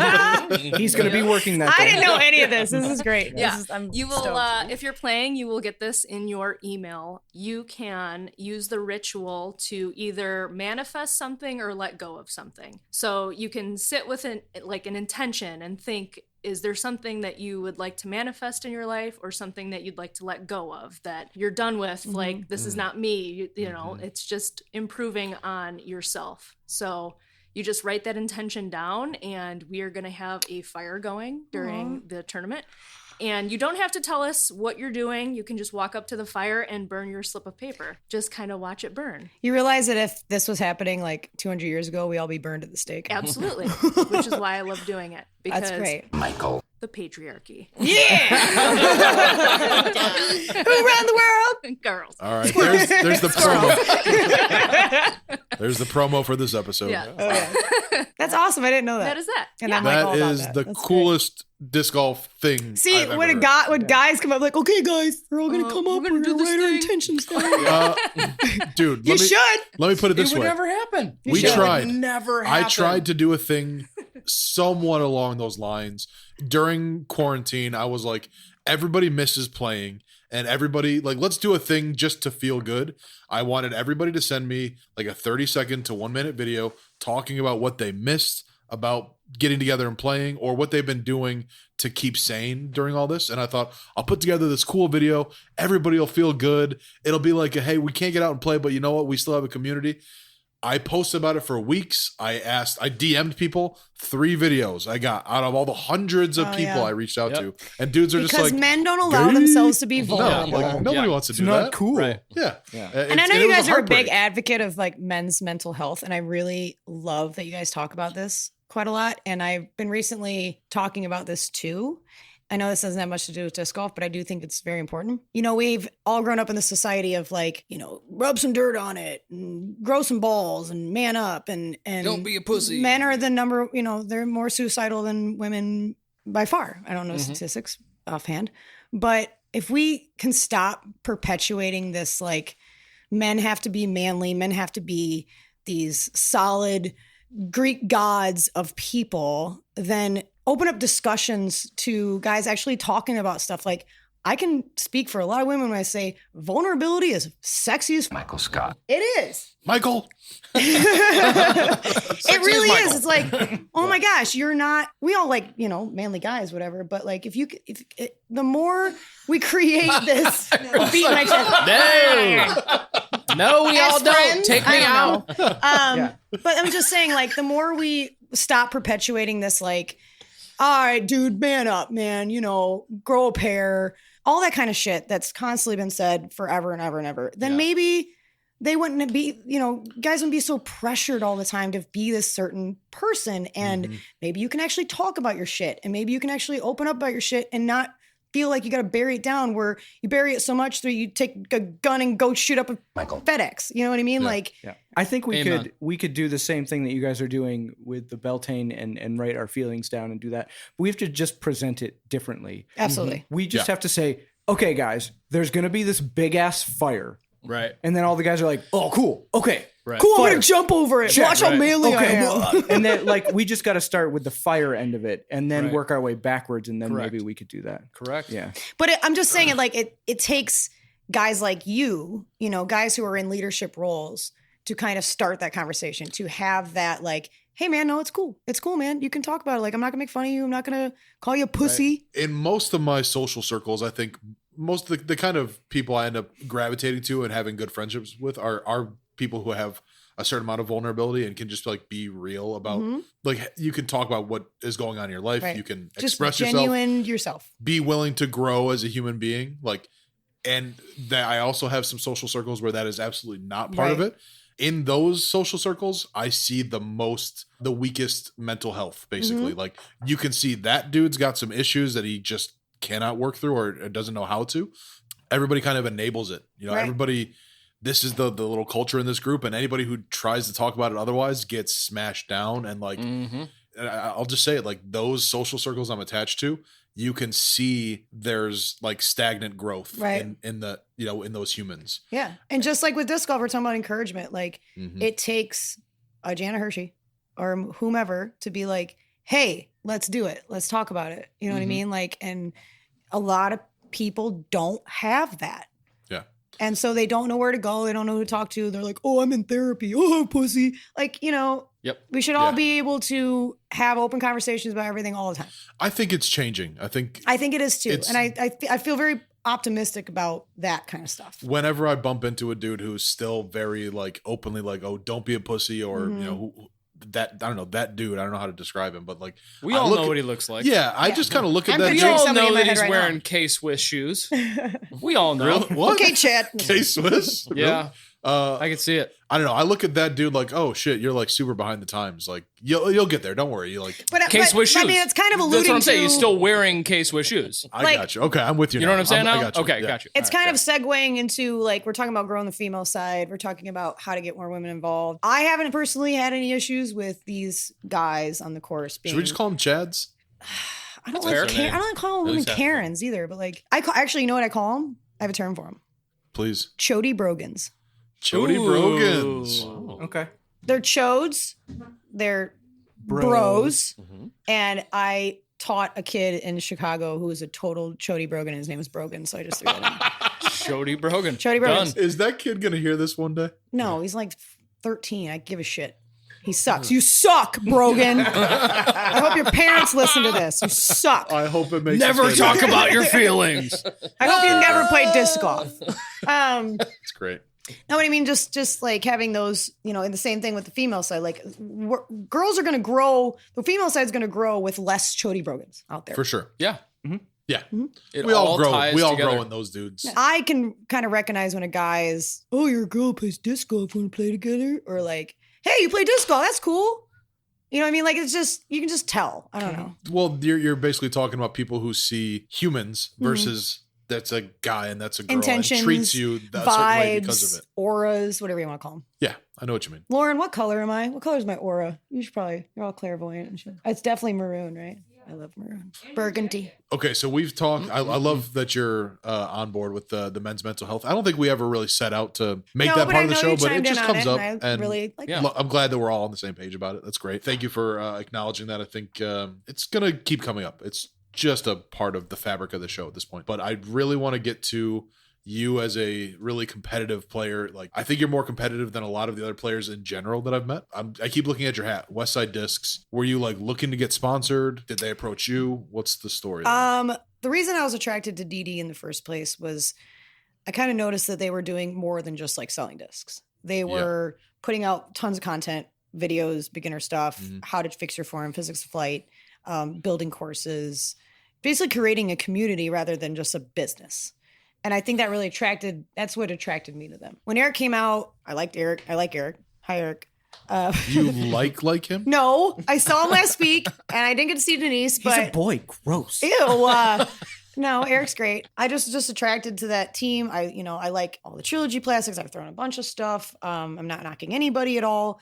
I just really liked what they were doing as a whole for They have a vibe. the sport. For sure. Oh yeah. Yeah. Trilogy has a vibe. It's a little Kool-Aid-y, but I'll give it to you. And yeah, it's I'm not kidding. like I'm not It's even fun. playing favorites, honestly. No, it's like, great. I love the So- vibe that's going on around. I Trilogy. like West. I always liked all the trilogy stuff. I particularly started throwing a lot of West Side stuff. I applied to the team, and for all you people out there that always ask, like, "Well, how do I get sponsored?" Well, you're not even a good player. You're still am. How did you get sponsored? Dress for the job you want.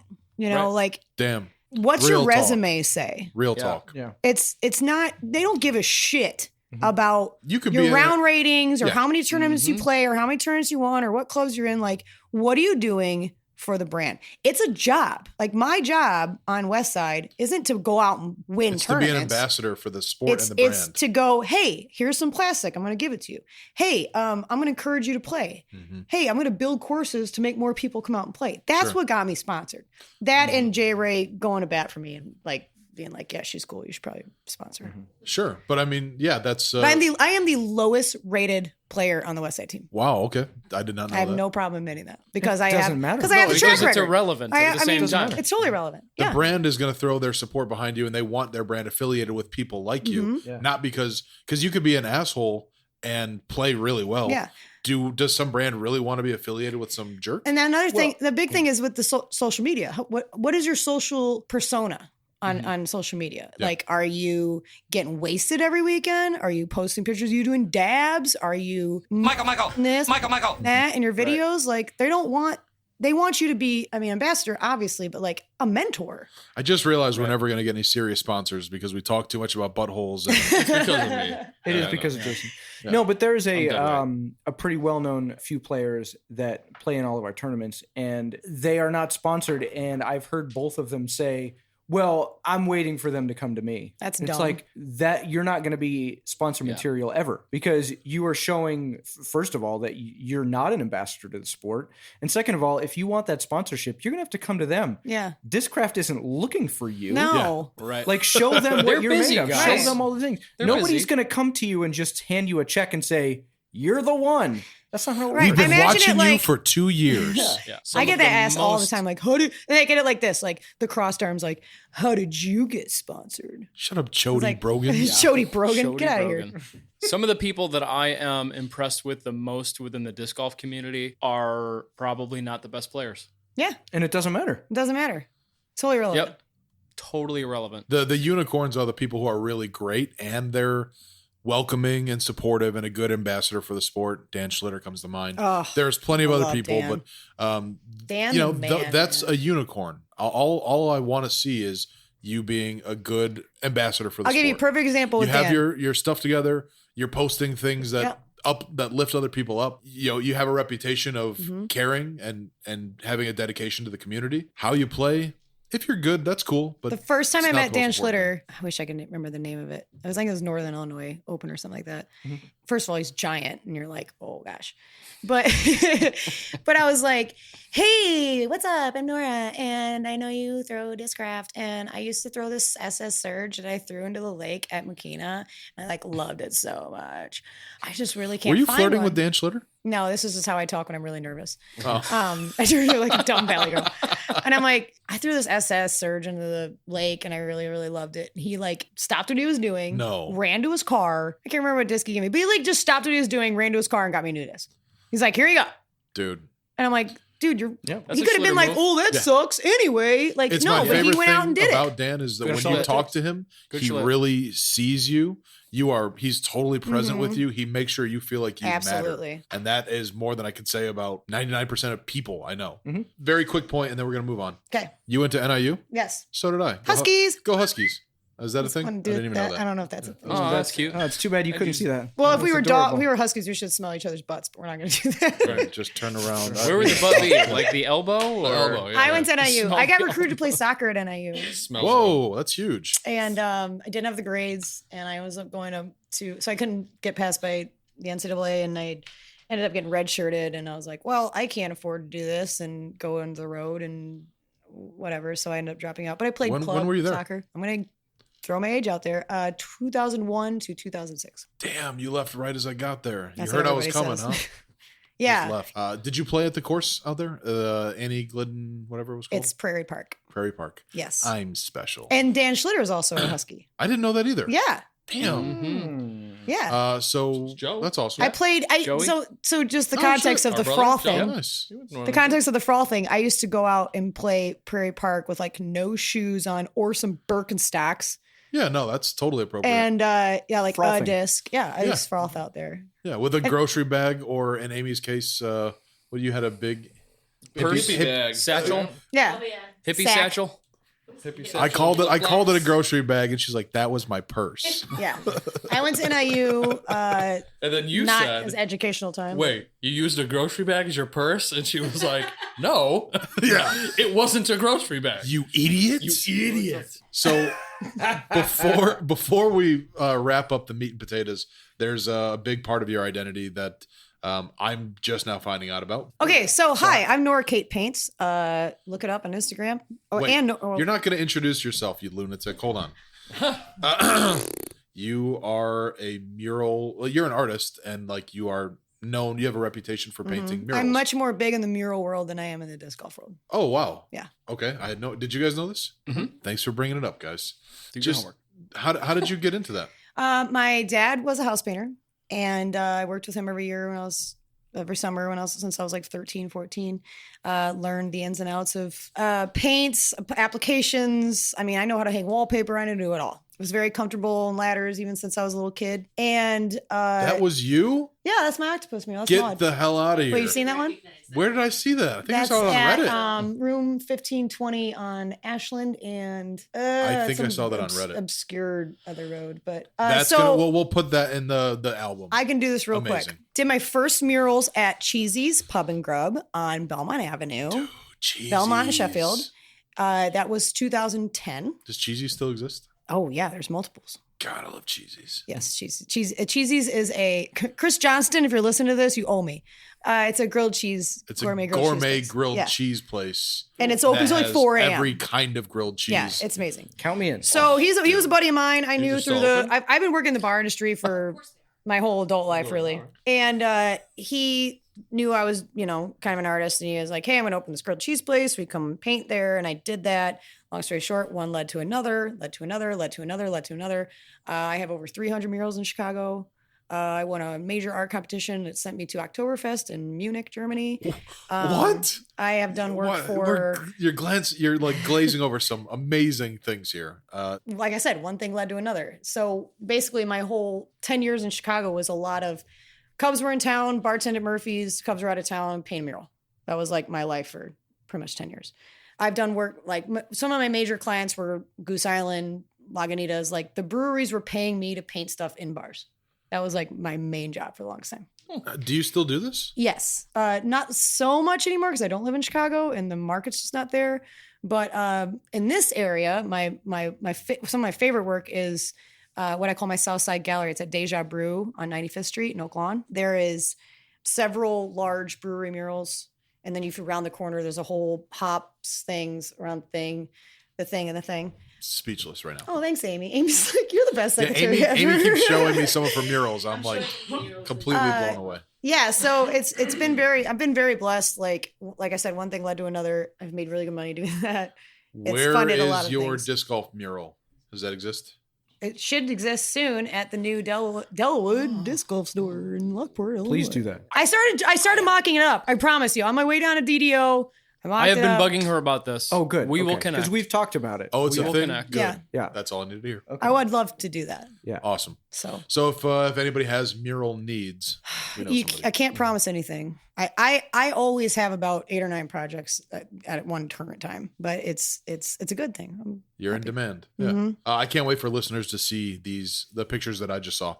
Nora Kate Paints. It's way. It's like at the highest level of mural painting I've ever seen. Well, thanks. It's not for me the highest level, but I appreciate that.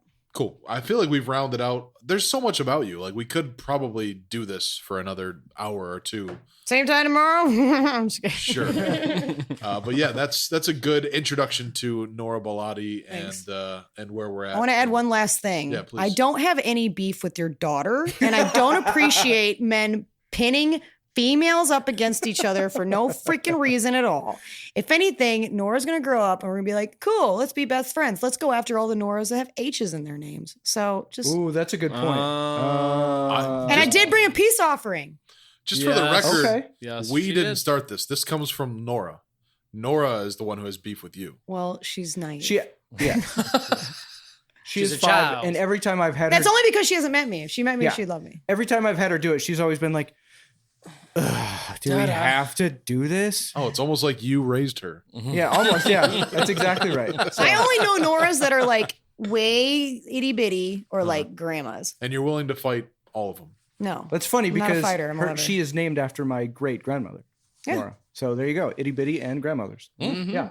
True Kudos. story. But Great choice. Next time you're around, I'll bring her around, and you guys will immediately be best friends. Yeah. I Kids promise. like flock to me. I don't know. Yeah. I don't even want any, but they just love me. That is a wrap on the heart of this episode: the meat and potatoes, the bread and butter, the Bonnie and Clyde. Eat your veggies. Eat your The veggies. Sonny and Cher.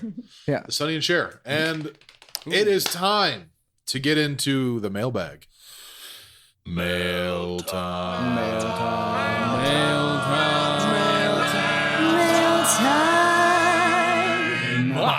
All right. That Really was good.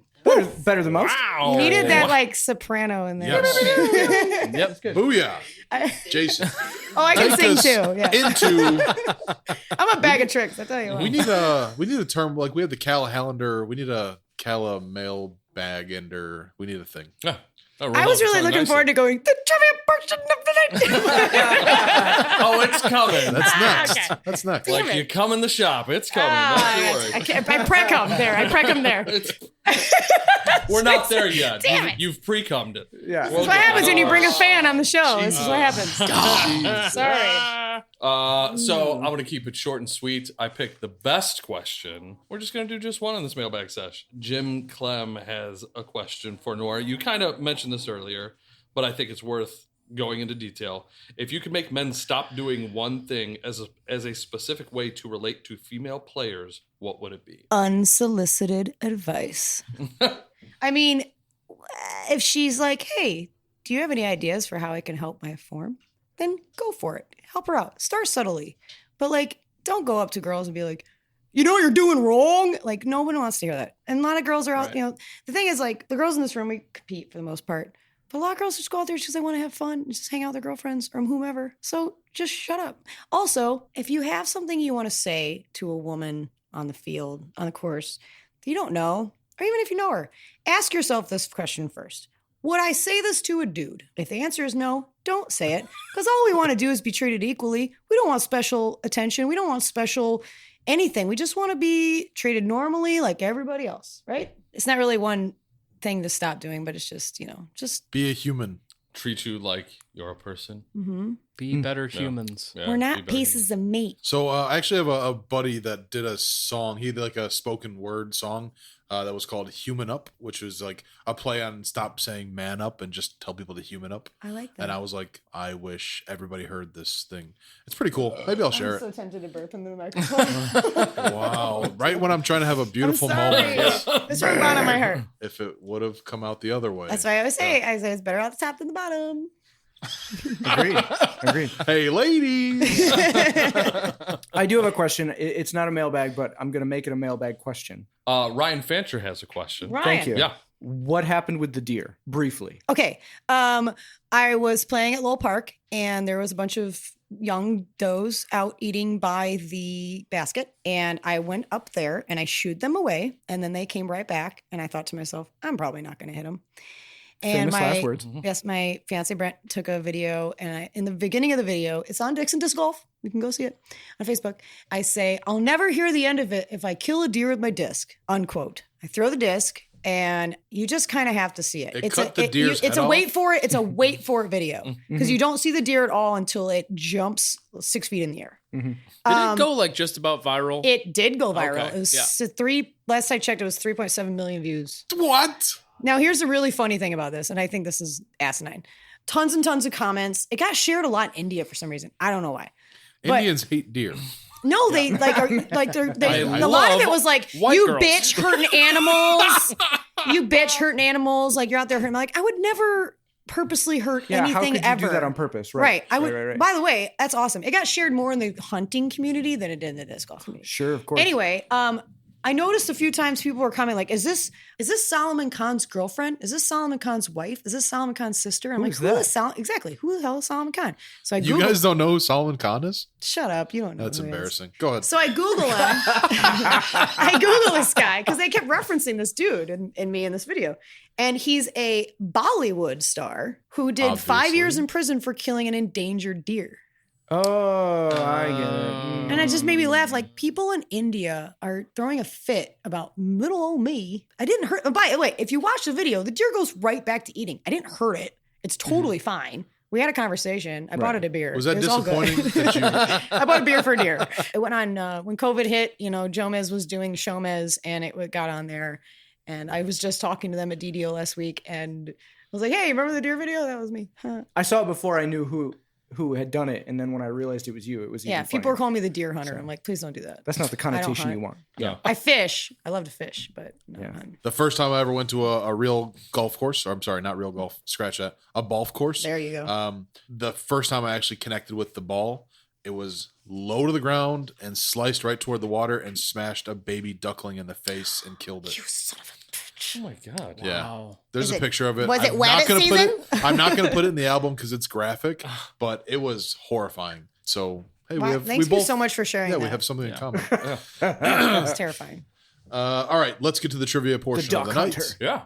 Jason. Oh, that's me. Right. Yeah. Let's get to the trivia portion of the night. So I thought of something earlier that I'm very excited about because we've been razzing me all night about me not getting my daughter her driver's license yet.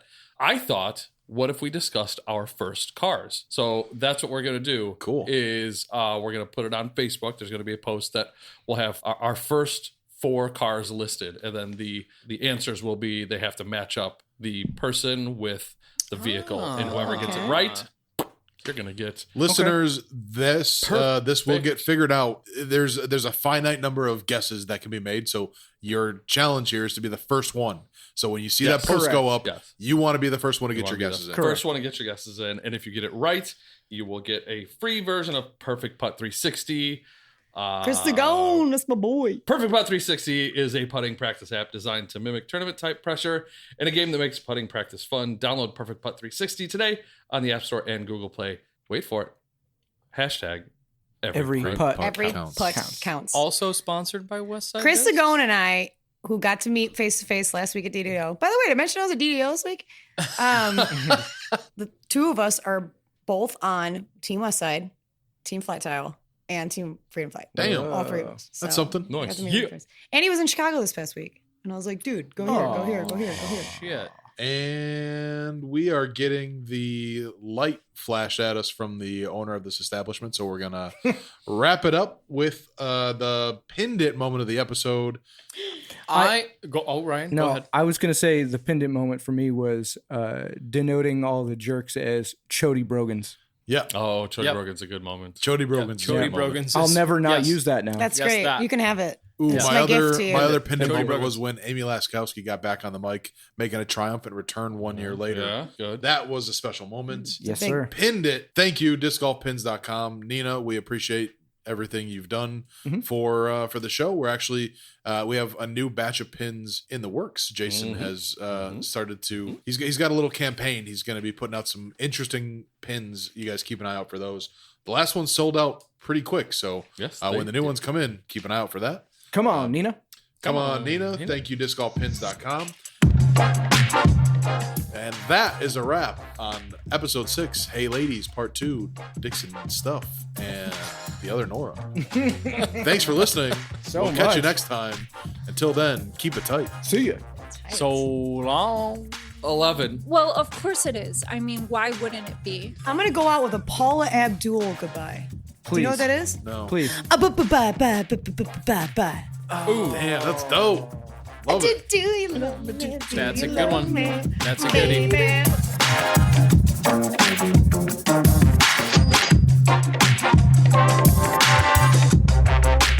Listen to Unstable Discourse on Spotify, Apple Podcasts, Stitcher, Google Podcasts, or right from Buzzsprout.com.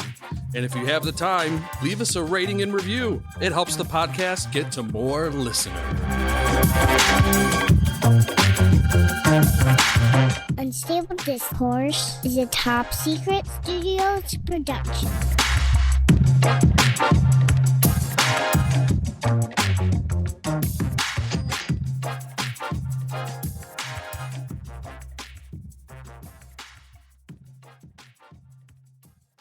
Autoerotic asphyxiation.